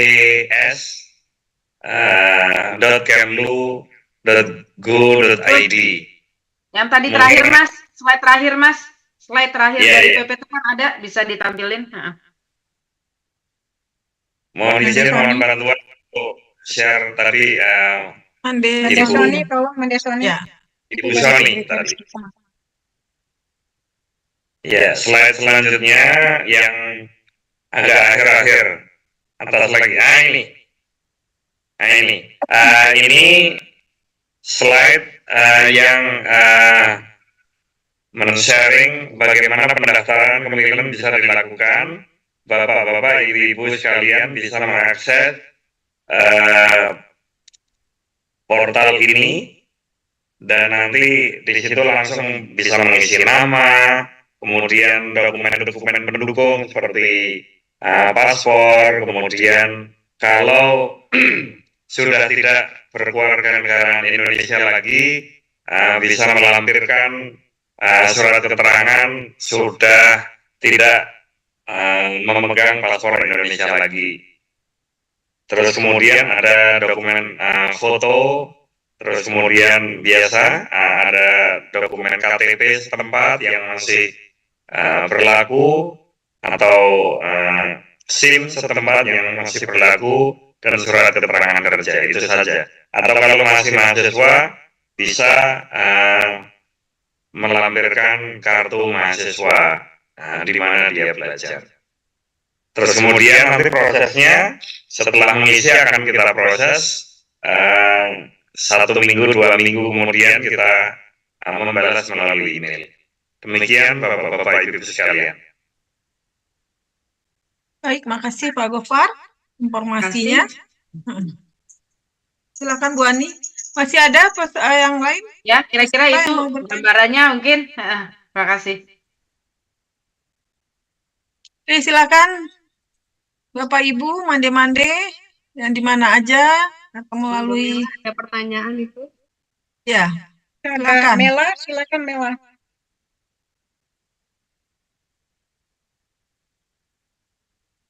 Oke, jadi kalau Baik, Bebe, Mande Silakan. Sri, dan juga Ibu Ani, terima kasih, Masya Allah. Saya jadi, iya, saya semakin termotivasi. Ini mohon maaf karena sinyalnya kurang bagus, jadi saya off kamera ya, Bu, Pak Denny dan lainnya. Ini bisa sebuah pandangan, pendapat, pengalaman, dan juga mungkin jadi bahan diskusi juga ya, Bu. Yang pertama, dari informasi yang Ibu berikan, apakah itu bisa masyarakat umum gitu kan, kami mengaksesnya secara detail atau lengkap, ya kan, seperti tadi tentang kartu itu tadi kan sudah dikasih linknya ya, dan tadi Ibu sempat menyinggung Indonesian Spice to the World ya. Nah, Mela pernah ngikut kegiatan pelatihan itu ya Bu ya, pelatihan membentuk restoran di sini. Mela nggak tahu di awal kegiatan itu pihak KBRI, ya saya nggak tahu ya, saya tanya juga dari teman, kita tuh nggak tahu tuh kegiatan itu apa, nanti tujuan akhirnya tuh apa gitu kan ya. Singkat cerita ikut pelatihan dan qadarullah ya sudah ngambang gitu aja gitu kan ya. Dan cerita dari beberapa teman juga ikut pelatihan ini udah follow up lanjutannya tuh apa, what the next, kita nggak tahu gitu kan ya. Dan ternyata saya juga ada dapat cerita, ini sekalian untuk konfirmasi bahwa ada program dari pemerintah untuk membentuk 20.000 ya restoran Indonesia di seluruh dunia gitu kan. Nah, saya sempat berpikir apakah program pelatihan-pelatihan itu sebetulnya sebagai salah satu ajang pemilihan untuk memberikan modal tanda kutip ya Bu ya, modal usaha gitu kan kepada kami yang ingin membangun gitu kan ya restoran, salah satunya makanan Indonesia. Karena saya juga ketika saya diskusi dengan orang-orang Filipina, orang-orang Thailand di sini, itu Masya Allah pemerintahnya tidak hanya sekedar menggelontorkan program, tetapi mereka real memberikan dana. Seperti tadi siapa tuh Pak Eri ya yang mengatakan pemerintah Thailand yang itu dari pegawai Thailandnya sendiri bilang mereka malah bagi siapa saja warga negaranya yang ingin membuka restoran di restoran Thailand di Saudi diberikan uang senilai hampir 200 juta seperti itu untuk modalnya. Nah, apakah di Indonesia ada program seperti itu? Dan terkadang juga mohon maaf Ibu, saya juga agak kurang apa ya, hati saya tuh nggak tega sebetulnya mengatakan, tapi realitanya adalah informasi itu kadang terbatas untuk kalangan tertentu, benar nggak Bapak Ibu, ya kan? Dia lagi yang dapat proyek istilahnya gitu kan ya. Terus pas kita mau tahu, wah udah terlambat, ntar program berikutnya, tapi program berikutnya nggak tahu kapan lagi. Nah seperti itu Bu, dan terkadang ada yang mendapatkan informasi pun tidak mau berbagi, itulah kurangnya kita ya, di bangsa kita. Saya belajar ketika saya di Malaysia juga orang India itu, Masya Allah ya, brotherhood-nya itu mereka saling membantu. Bisnis is bisnis gitu kan ya, dan mereka memang berkomitmen untuk memajukan sesama bangsa. Bahkan satu orang ketika sudah sukses di sini, mereka berani mengajak temannya 5 tinggal satu rumah 5 keluarga. Bayangkan itu Ibu. Makanya di sini orang India juga banyak ya kan ya. Nah, itu dari saya Bu, apakah ada solusi nyatanya? Karena dari saya sendiri dan juga beberapa teman sini kita berusaha nih, saya juga berusaha lagi cari akses ya kan, belum lagi kita untuk biaya pengiriman bahan baku gitu kan ya dari Indonesia ke sini, baik itu berupa bahan baku aslinya gitu ataupun yang olahan gitu, itu terkendala dengan biaya. Sampai saya mengontak airlines tertentu gitu kan ya untuk mengajak kerjasama, tetapi terbentur lagi gitu kan ya. Apakah ada solusinya seperti itu Ibu? Terima kasih. Wassalamualaikum warahmatullahi wabarakatuh. Waalaikumsalam warahmatullahi wabarakatuh. Mungkin jelas ya Bu Ani atau langsung respon? Terus Ya, boleh langsung respon. Oke. Indonesia Spice Up the World ini adalah satu program nasional yang melibatkan beberapa pihak.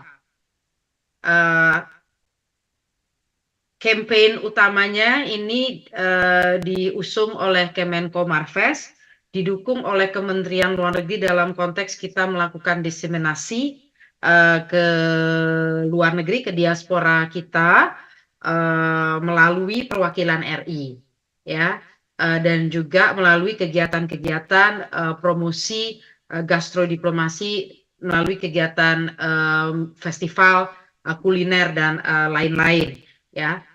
Dan yang berikutnya adalah oleh Kementerian Parekraf yang memiliki tadi satu program disebutnya Indostar Bu untuk platform. Jadi Indostar ini platform, silahkan bisa dibuka Mas Gofar, mungkin bisa ditaruh yang Indostar itu linknya di chat, ya. Itu satu platform di mana mereka yang ingin buka usaha bisa apply for pitching. Jadi it opens to any usaha restoran untuk bisa ikut pitching memperoleh pendanaan. Memang saat ini belum ada satupun yang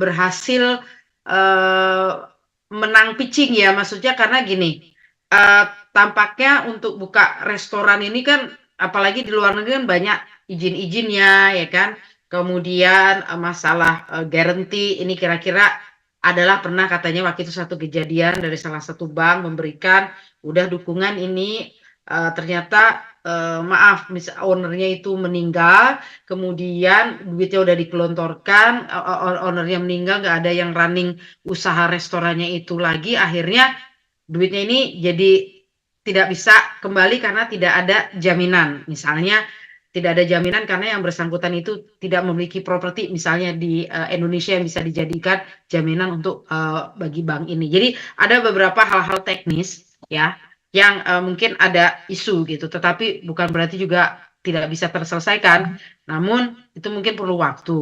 Tapi ketika bicara platform, itu platform untuk tadi bantuan pendanaan itu sudah ada namanya Indostar, bisa melakukan pitching di situ. It is open to any kind of restaurant dan itu bisa langsung dilakukan sendiri, bisa langsung apply di situ. Sudah ada linknya, sudah ada cara-caranya bagaimana untuk apply. Nah nanti konsorsium dari Indostar itu nanti yang mereka melihat kira-kira ini potensial atau tidak gitu. Dan itu Indostar itu di bawah Kemenko Parekraf. Nah, Kemlu kita menchannelkan ini informasi ke perwakilan. Kita juga sekarang sudah melakukan pendataan restoran-restoran. Mungkin Pak Dubes Denny juga ada terima Bravax ya, atau surat dari kita yang meminta adanya pendataan restoran-restoran Indonesia yang ada di luar negeri. Ya kita lagi bikin riset juga tentang itu. Nah, ini yang sebetulnya kita coba memang meniru bagaimana yang dilakukan oleh Thailand. Karena dari Thailand pun mungkin dari pemerintah memang kelihatannya pemerintah, tapi pendanaannya itu kan bisa jadi berasal dari berbagai macam sumber atau lembaga keuangan. Nah, sekarang masih kita bekerja untuk memanfaatkan platform Indostar itu ya. Di sini coba nanti dilihat di chatnya ini. Nah ini Indostar Kemenko Parekraf ya dari mbnconsulting.id ini silakan bisa dibaca-baca gimana caranya ada di situ. Nah tentunya idealnya pastinya ini terbuka untuk semua ya. Dan kami mau mencontohkan bahwa beberapa waktu belakangan ini kami aktif berkomunikasi menjembatani beberapa usaha restoran setempat untuk memperoleh peningkatan capacity building. Yang baru terlaksana adalah di bulan Mei yang lalu adalah restoran kita di Abu Dhabi dan Dubai. Itu didatangkan pelatihnya dari Indonesia ke sana, kemudian memberikan capacity building bagi restoran-restoran Indonesia, pengusaha-pengusaha restoran Indonesia, bagaimana misalnya untuk meningkatkan kualitas dari penyajian makanannya, bagaimana meningkatkan servisnya dan lain-lain. Nah, itu yang memang kita tidak mungkin bisa intervensi semuanya difasilitasi oleh pemerintah ya atau dari pusat. Itu tentunya kita juga sangat mendorong adanya kreativitas atau upaya dari pengusaha restoran kita itu sendiri untuk juga banyak memperoleh sharing of experience dari pengusaha-pengusaha restoran Indonesia lainnya yang sudah sukses. Nah, barangkali di sini nanti 3M bisa bikin kegiatan nih capacity building misalnya untuk restoran Indonesia mungkin di Malaysia atau apa ya yang mungkin menawarkan produk kuliner unggulannya adalah masakan Padang atau apa, mungkin bisa bikin capacity building supaya gimana kualitas dari penyajian makanannya bisa lebih menarik, bisa lebih menarik minat, tidak hanya targetnya jangan hanya masyarakat Indonesia sendiri ya yang tinggal di situ, tetapi adalah masyarakat setempat. Mungkin kan ada pengemasan khusus yang atau dari bahan olahannya, bahan bakunya itu nggak benar-benar murni seperti kalau kita dengan lidahnya orang Indonesia gitu, mungkin bisa jadi ada penyesuaian ya kan. Nah ini mungkin nanti bisa dibantu untuk ada program capacity building mungkin lewat Zoom dulu atau sharing of experience dari tempat-tempat lain. Ini silahkan bisa as kreatif as possible untuk mengembangkan program-program seperti itu. Jadi 3M juga bisa main peran di situ. Dan kami yakin insya Allah ini sesuatu yang inklusif ya, melibatkan semuanya gitu partisipannya begitu dan tidak limited. Ini satu program bersama dan 3M saya rasa bisa terlibat lah gitu aktif di situ. Terima kasih. Baik, Bani, terima kasih. Jadi Mademela dapatkan informasi tentang ini. Nah, ini satu lagi ada pertanyaan dari ruang chat. Apakah bisa UMKM menitipkan produk-produknya di restoran tersebut? Ini pertanyaan dari Mande Sofia Yanti ya di chat. Nah, ini apalagi nih produk-produk UMKM kita di 3M ini juga cukup banyak produk-produk mande-mande UMKM. Ini terkait dengan tadi ada satu kita dengarkan tadi, contohnya Apinkor itu ya, Bu Ani ya, yang di Korea, Asosiasi Pengusaha Indonesia yang di Korea. Ya, di Busan ada Al-Barakah Mat ya, kemudian betul. Gastro dengan diplomasi gastro ini menjadi potensial juga nih bagi kami nih mande-mande Minang ini yang identik dengan masakan Minang yang cukup terkenal, rendang dan sebagainya. Nah, ini menjadi ada satu sisi kesulitan juga ketika ada produk-produk untuk dibawa ke luar negeri ya, ada aturan-aturan standar yang cukup ketat untuk itu. Nah, silakan Bu Ani. Iya, bisa banget ya kita justru restoran-restoran itu banyak waktu di Berlin juga ada kita banyak restoran Indonesia ya, ada restoran Nusantara apa di restoran tersebut tuh banyak yang nitip-nitip. Jadi silakan aja sebetulnya jalin kemitraan dengan restoran tersebut ya kan, tinggal misalnya bagi usaha ya kan, misalnya kejual 5 gitu kan, dapat $100 mungkin bisa dinaik-naikin lah harganya ya kan. Jadi ada juga share untung bagi si restoran yang dititipin gitu. Jadi bisa banget gitu, apalagi misalnya produk UMKM yang cemil-cemilan dari Indonesia kalau udah bisa masuk ya tinggal dibuat kemitraan aja dengan restoran yang ada supaya bisa masuk. Kalau saya dulu suka banget itu cemil-cemilan tuh pasti ada kan, kita sambil nunggu makanan utama datang pasti cemil peyek lah ya kan, kerupuk lah yang kayak begitu.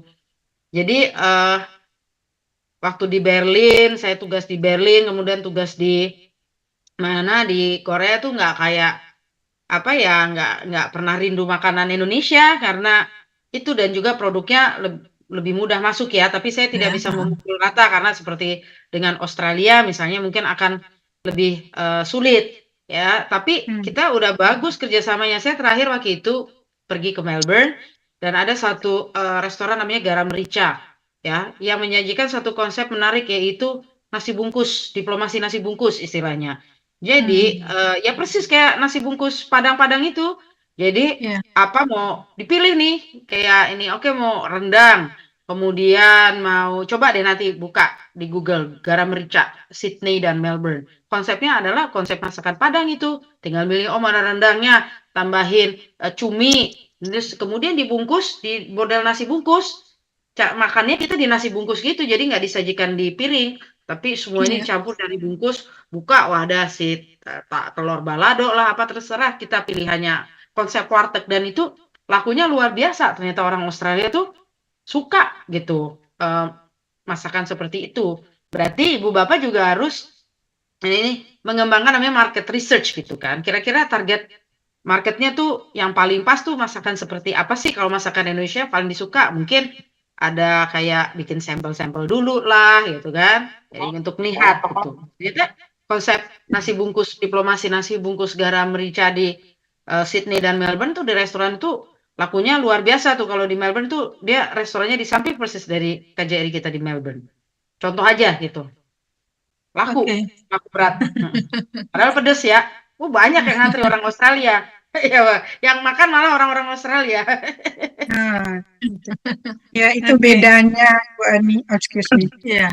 Oh ya. Oke, menarik sekali. Oke, baik. Ada satu lagi ini pertanyaan Bu Yunere. Ya, Bu. Silahkan. Bu Yunere ini dari studi pembangunan program dokter di Pasca. Silakan. Terima kasih kesempatannya Bu Sri. Assalamualaikum warahmatullahi wabarakatuh. Bu Ani, Bapak Ibu yang ada. Halo? Bisa kedengaran, Bu? Ya. Dengar, lanjut.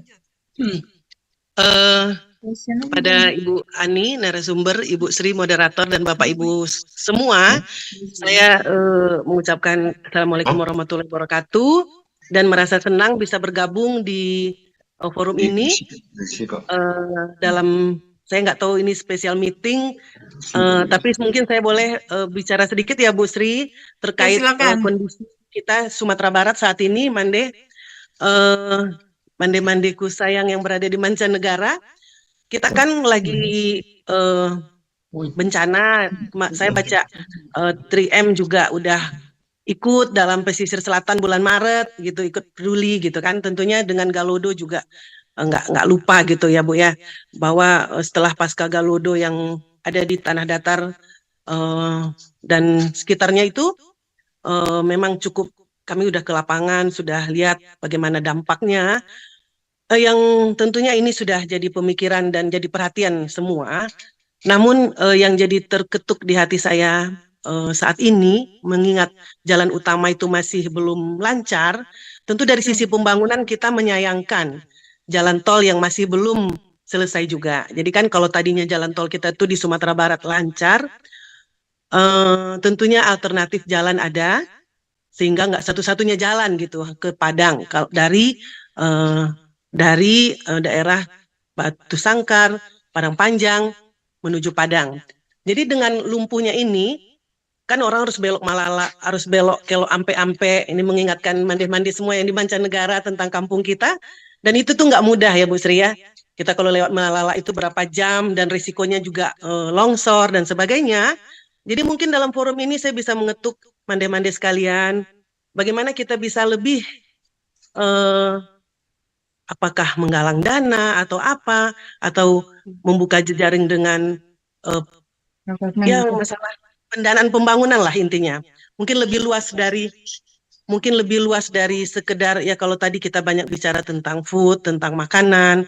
Kebetulan saya juga sekarang lagi menjabat Kepala Dinas Pangan. Namun sebelumnya saya ini basicnya teknik sipil Ibu. Jadi saya banyak di KPU-an. Jadi saya yang merasa miris itu adalah tentang pembangunan Sumatera Barat, terutama jalan yang masih sangat terbelakang gitu. Nggak banyak alternatif. Dan itu sangat kredit gitu, sangat kredit mengingat jumlah transportasi juga semakin meningkat, jumlah kendaraan yang dipunyai masyarakat kita semakin banyak, jalannya gitu-gitu aja gitu kan, jalannya gitu-gitu aja, jadi nggak nyaman. Kalau kita melihat Malaysia, misalnya negara lain juga, itu kan faktor transportasi diutamakan. Jadi dengan transportasi itu nyaman, leluasa, jadi kita jadi bagaimana peran 3M di sini bisa membantu hal ini? Inilah mungkin persoalan kita yang cukup mendasar menurut saya. Terima kasih Bu Sri kesempatannya. Assalamualaikum warahmatullahi wabarakatuh. Waalaikumsalam warahmatullahi wabarakatuh.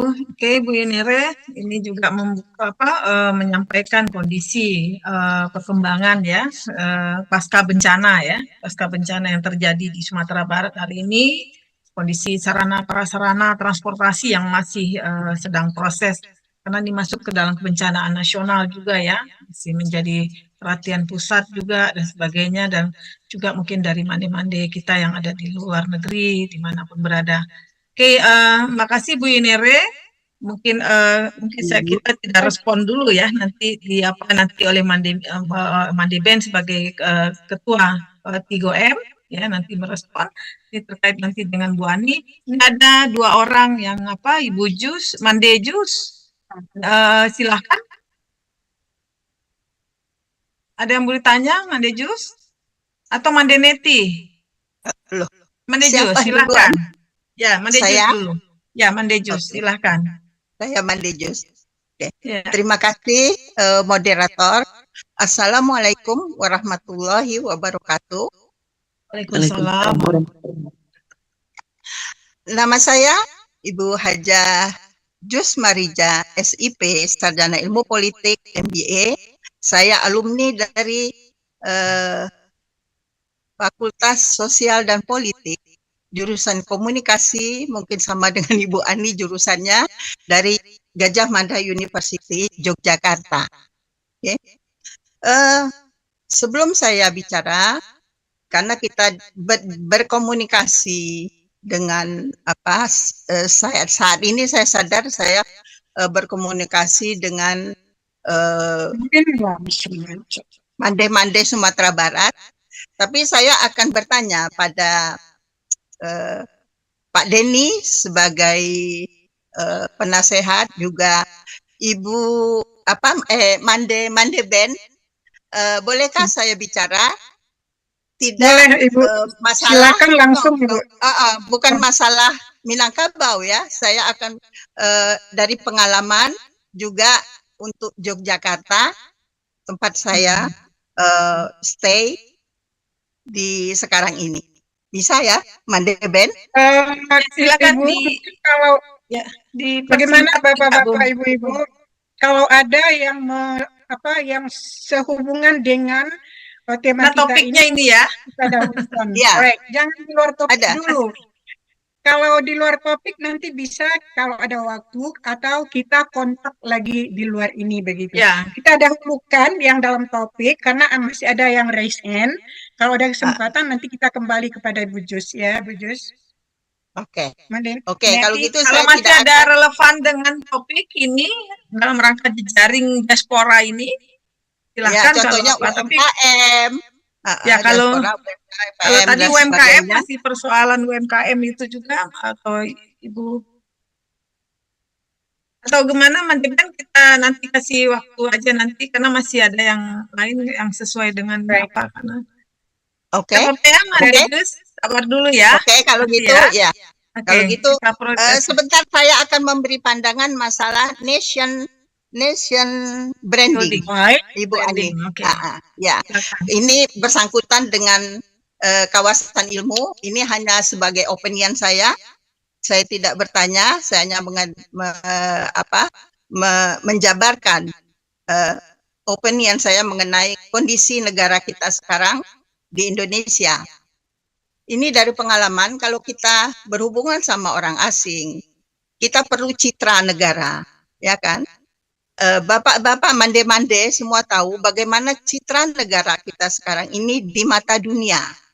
Dengan adanya banyaknya corruption, banyaknya huru-hara, banyaknya case-case, apalagi dengan berhubungan dengan kampanye dan sebagainya. Jadi ini kurang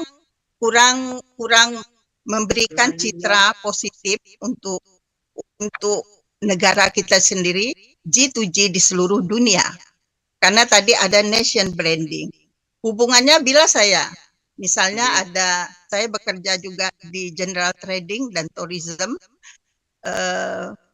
Kalau kita mau ada MOU, terus kita berdiskus semuanya, itu terasa sekali bahwa bangsa kita ini saat ini ya, dari pandangan saya ini citranya itu kurang gitu loh, dibandingkan dengan Filipina yang semuanya gitu.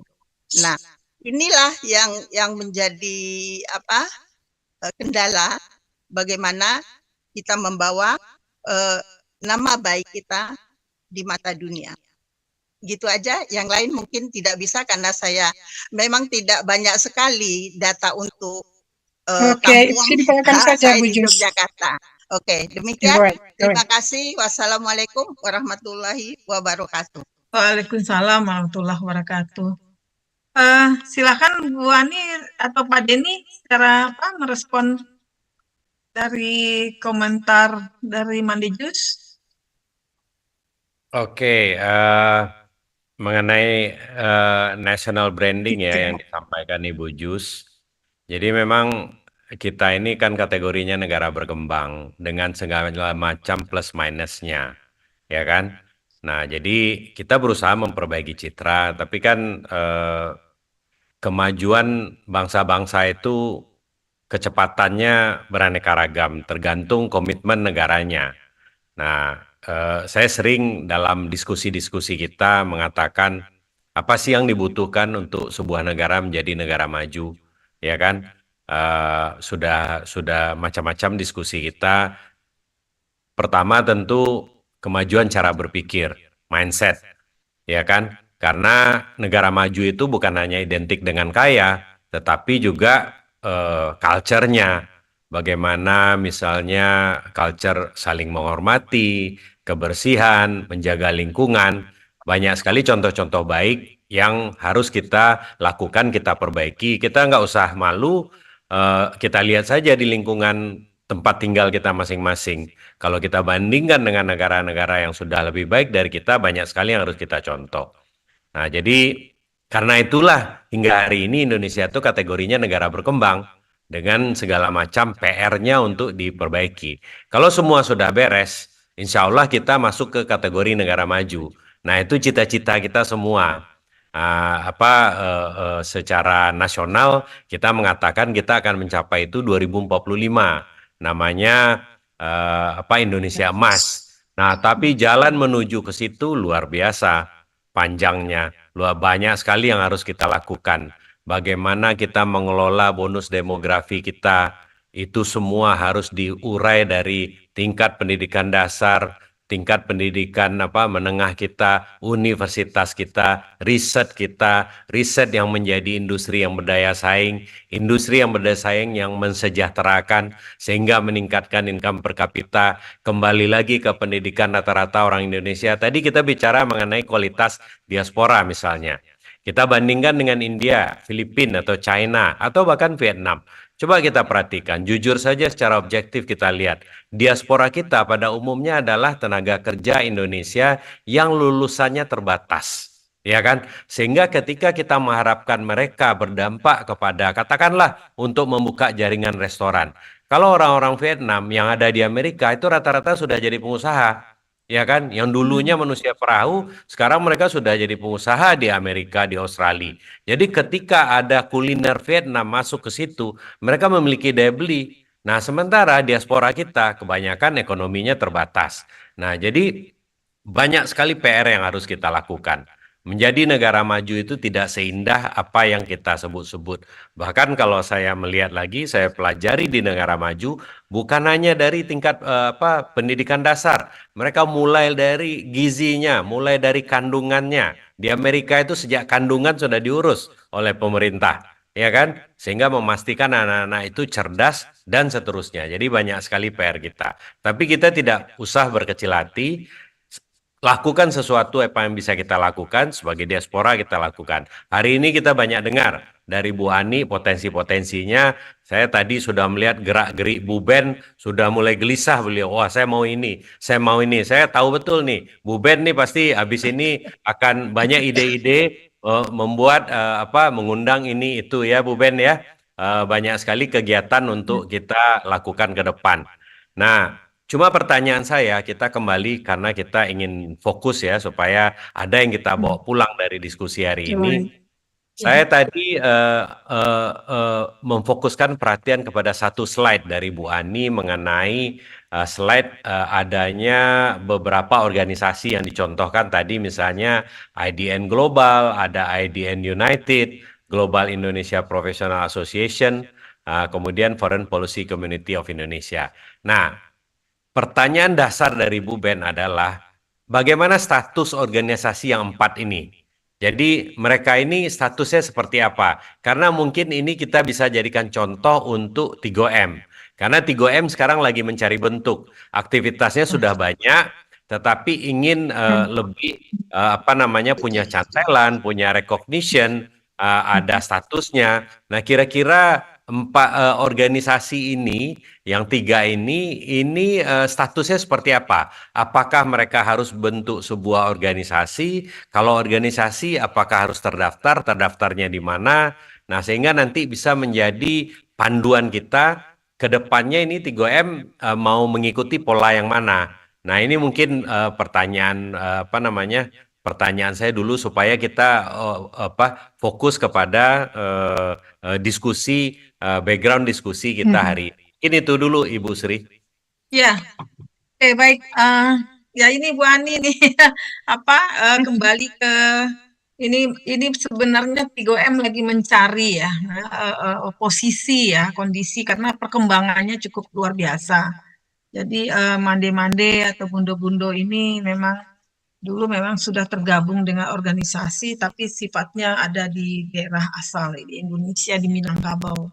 Tapi itu hanya berupa koordinator ya sifatnya. Nah, ternyata dengan perkembangan 3M yang cukup luar biasa dengan program ingin memformalkan ya. Ketika dilihat aturan-aturan Indonesia, pada satu sisi pendiri-pendiri dari 3M itu anggotanya rata-rata berada di seluruh mancanegara. Nah, untuk administratif ya, aturan-aturan itu yang agak menyulitkan ketika dari luar menyesuaikan ke Indonesia, Kemenkumham dalam bentuk organisasi atau yayasan itu menjadi persoalan-persoalan yang ternyata sampai sekarang kami masih belum mencari bentuk. Nah, ketika ada ini, tadi betul Pak Denny sampaikan, network lokal, internasional, global seperti ini, apakah memungkinkan gitu loh, dengan tipikal seperti 3M ini. Silakan Bu Ani, ini yang kami tunggu-tunggu nih sebenarnya. Ya, terima kasih yang tadi juga sudah di-highlight oleh Pak Denny. Jadi saya ingin sampaikan bahwa ini adalah network di mana tidak ada namanya registrasi secara khusus kepada satu negara tertentu. Maksud saya gini, dia tidak harus register di Indonesia ke dalam sistem administrasi khusus karena dia adalah network. Dan dari pengalaman yang kami ketahui dalam berinteraksi dengan network-network ini adalah mereka memiliki kepengurusan. Mereka bangun satu kepengurusan, mereka kemudian juga bikin satu logo, kemudian mereka membuat kepengurusannya ini ada beberapa branch-branch di mana nanti pengurusnya itu bekerja secara aktif untuk membangun organisasinya. Biasanya mereka membentuk portfolio sesuai bidang yang memang menjadi kekhususan dari mereka, dan mereka kemudian membina kemitraan jejaring dengan yang calon-calon potensial yang menjadi mitra mereka. Saya contohkan untuk yang JIPA atau Global Indonesian Professionals Association ini.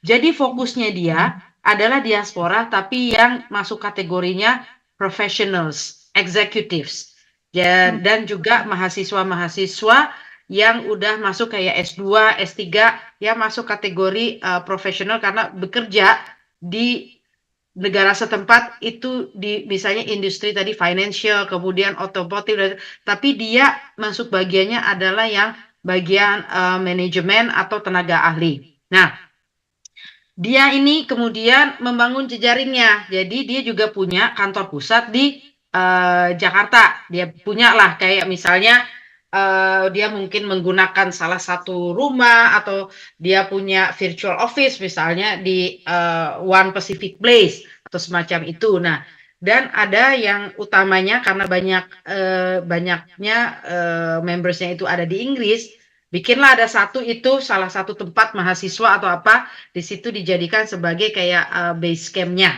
Gitu mungkin kalau Monday ini 3M ya base camp-nya mungkin di tempatnya Ibu Ben misalnya begitu kan, karena di situ paling banyak anggota membernya juga di Amerika, dan Bu Ben bisa secara aktif kerja di rumahnya ya kan dalam mengelola 3M ini.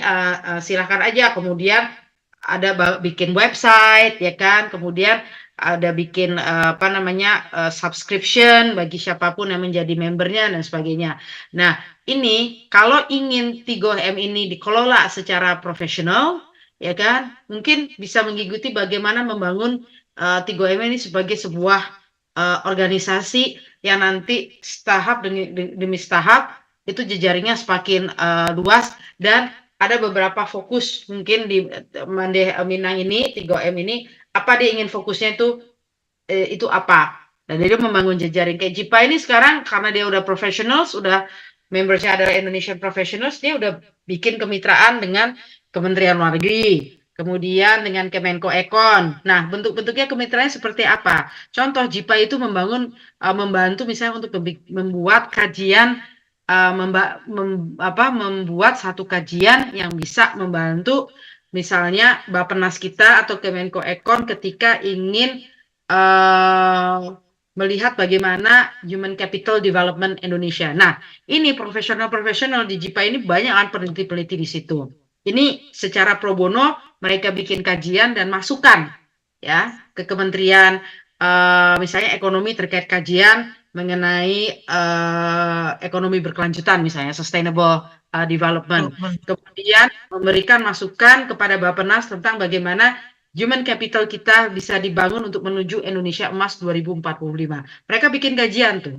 Mereka bikin kajian, kemudian mengundang dari Kemenko Ekon misalnya atau dari Bappenas untuk adanya diskusi di mana mereka bisa menyampaikan masukan-masukannya.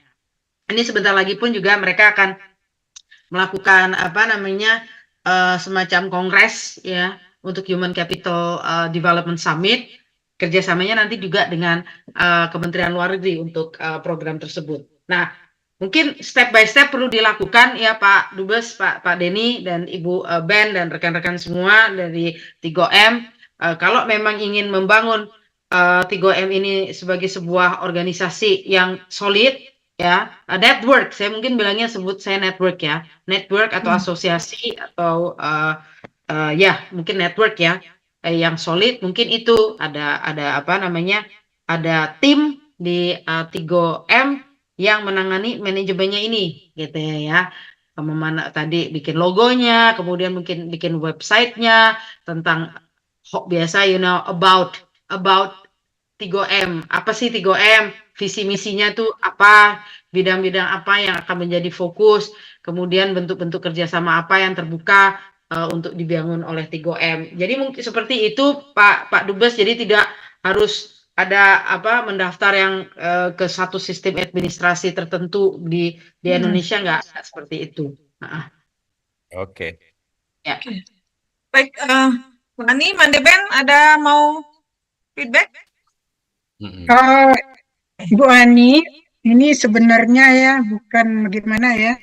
Kita di 3M ini sudah ada semuanya, ada logo, ada juga materi untuk website itu, cuma membangunnya ini lagi. Jadi kami itu ingin mengorganisnya dari bidang-bidang itu. Tapi sekarang itu saya melihat arahan itu sudah ada. Apa yang akan kami lakukan begitu.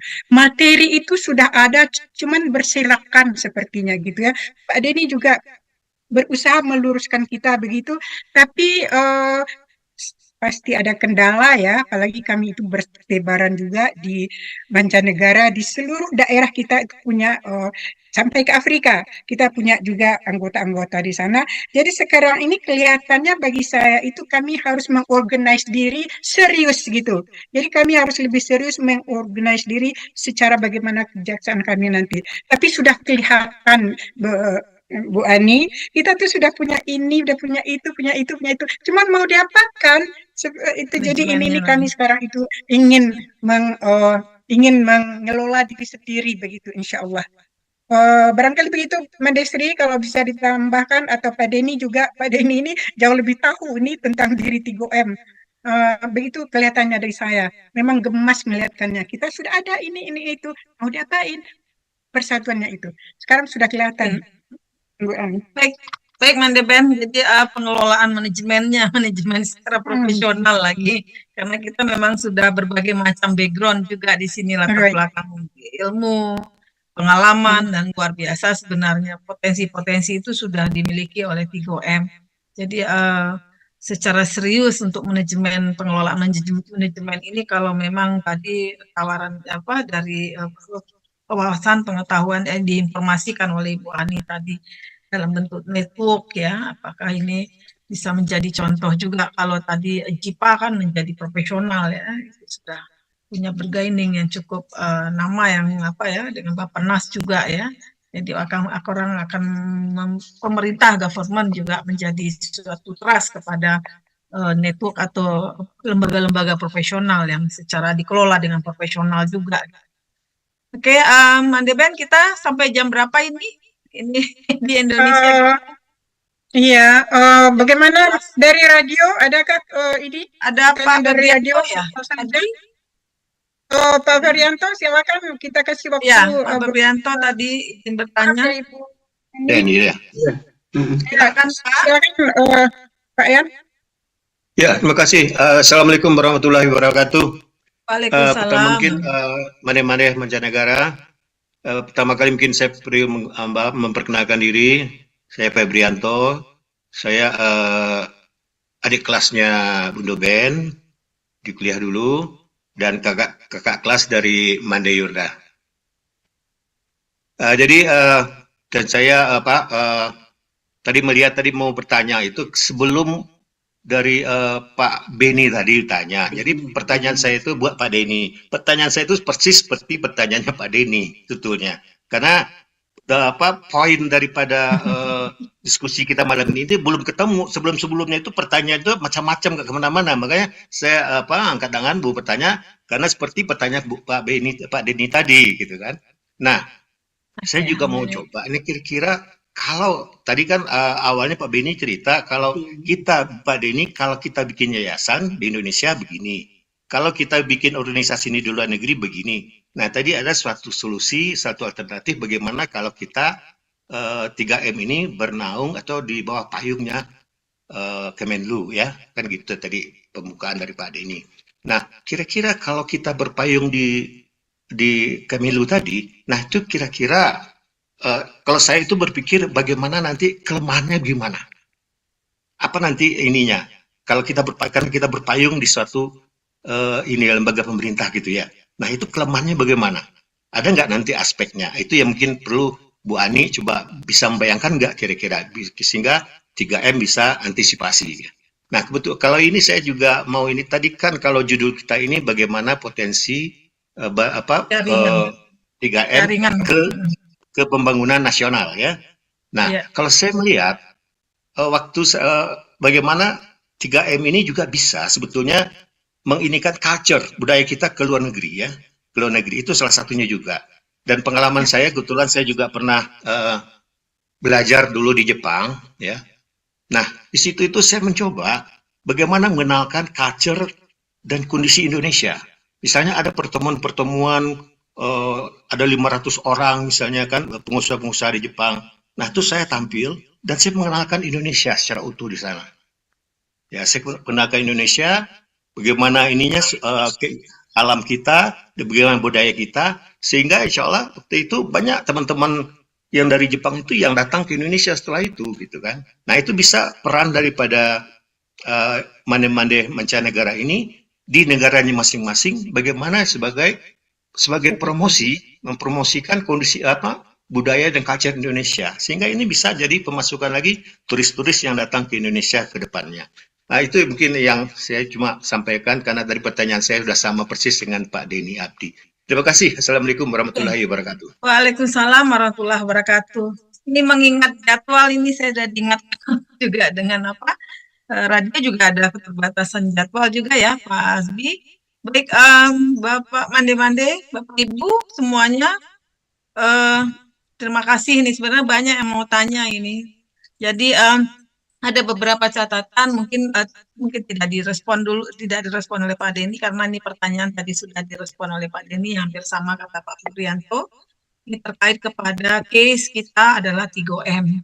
Jadi kondisi perkumpulan dari mande-mande Minang mancanegara yang tersebar dari berbagai negara ini, mereka ingin menyatukan satu goal, satu tujuan untuk menyatu tujuan kepada pembangunan nasional sebenarnya juga. Endingnya ke sana juga pemberdayaan perempuan, terutama juga empowerment dari perempuan dan melalui salah satu kegiatannya, salah satunya di samping pembangunan ekonomi, tapi juga kegiatan sosial budaya menjadi karakteristik di dalam organisasi atau di dalam Mande Minang mancanegara ini. Baik Bapak Ibu, mande-mande sadonyo, mande-mande semuanya, saya mohon maaf. Mungkin ada beberapa catatan, mungkin simpulan ya. Ini menjadi potensi, saya pikir mungkin bukan kesimpulan ya, tapi ini menjadi pembuka bagi kita, mande-mande yang ada tergabung di 3M. Ini membuka wawasan kita kembali, kita mengevaluasi diri kita, potensi-potensi kita yang cukup ada, yang berserakan di masing-masing mande, dan pengelolaan secara profesional, arah tujuan dari 3M ini ke profesionalkah, untuk lebih kepada go internasionalnya betul-betul menjadi jaring laba-laba ke semua sisi ya yang terkait pada satu ikatan.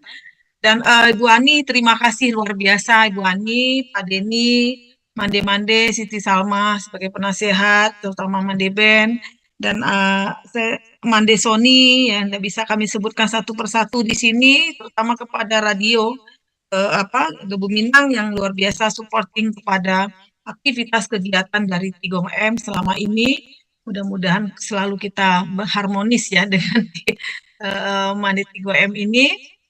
Dan Mande Mela, saya hanya mengucapkan bahwa ini adalah membuka kita untuk lebih lagi memperkuat positioning dari 3M. Jadi berbagai macam informasi, pengetahuan, dan kita akan mudah-mudahan positioning itu kita akan peroleh ke arah yang lebih baik sesuai dengan pembangunan Indonesia Emas dari visi misi dari kementerian juga Indonesia secara umum. Terima kasih banyak Bu Ani atas waktunya yang luar biasa bagi kami, mendapat pencerahan bagi kami semua pada hari ini, pada malam ini di Indonesia. Dan Pak Denny, sudah memfasilitasi dengan kehadirannya Bu Ani dan teman-teman di KBRI dan sebagainya. Terima kasih luar biasa. Dan satu hal ini menjadi PR bagi kami untuk mempersiapkan kondisi ini kembali kepada kami bersama dari 3M. Baik, mohon maaf kalau ada kata yang tidak pada tempatnya atau beberapa mandi-mandi yang tidak bisa sempat kami respon untuk memberi peluang untuk bertanya, mohon dimaafkan. Kami kembalikan kepada Mandemela. Mandemela hadir. Sedikit mungkin ya dari atau Bu Ben aja langsung, Bu Ben. Mandeben. Oke, silakan, sebelum kita tutup ya, ini memang kita sesudah ini Iya, harus Mandestri. Oke. Silakan. Jadi maksudnya kita sebentar ya Mande Mela. Dari kesimpulan meeting kita ini sangat fruitful. Kita ini nanti harus mengadakan lagi self study gitu ya untuk diri kita dan mengorganize diri kita sendiri gitu. Terima kasih banyak Bu Ani, Pak Denny dan semua. Oke, Mandemela, silakan ditutup program kita ini, insya Allah. Mungkin kami itu memang akan menghubungin Bu Ani lagi nanti, insya Allah. Oke, baik Mandemela. Terima kasih Mandeben. Silakan Mandemela. Saya kembalikan ke Mandemela.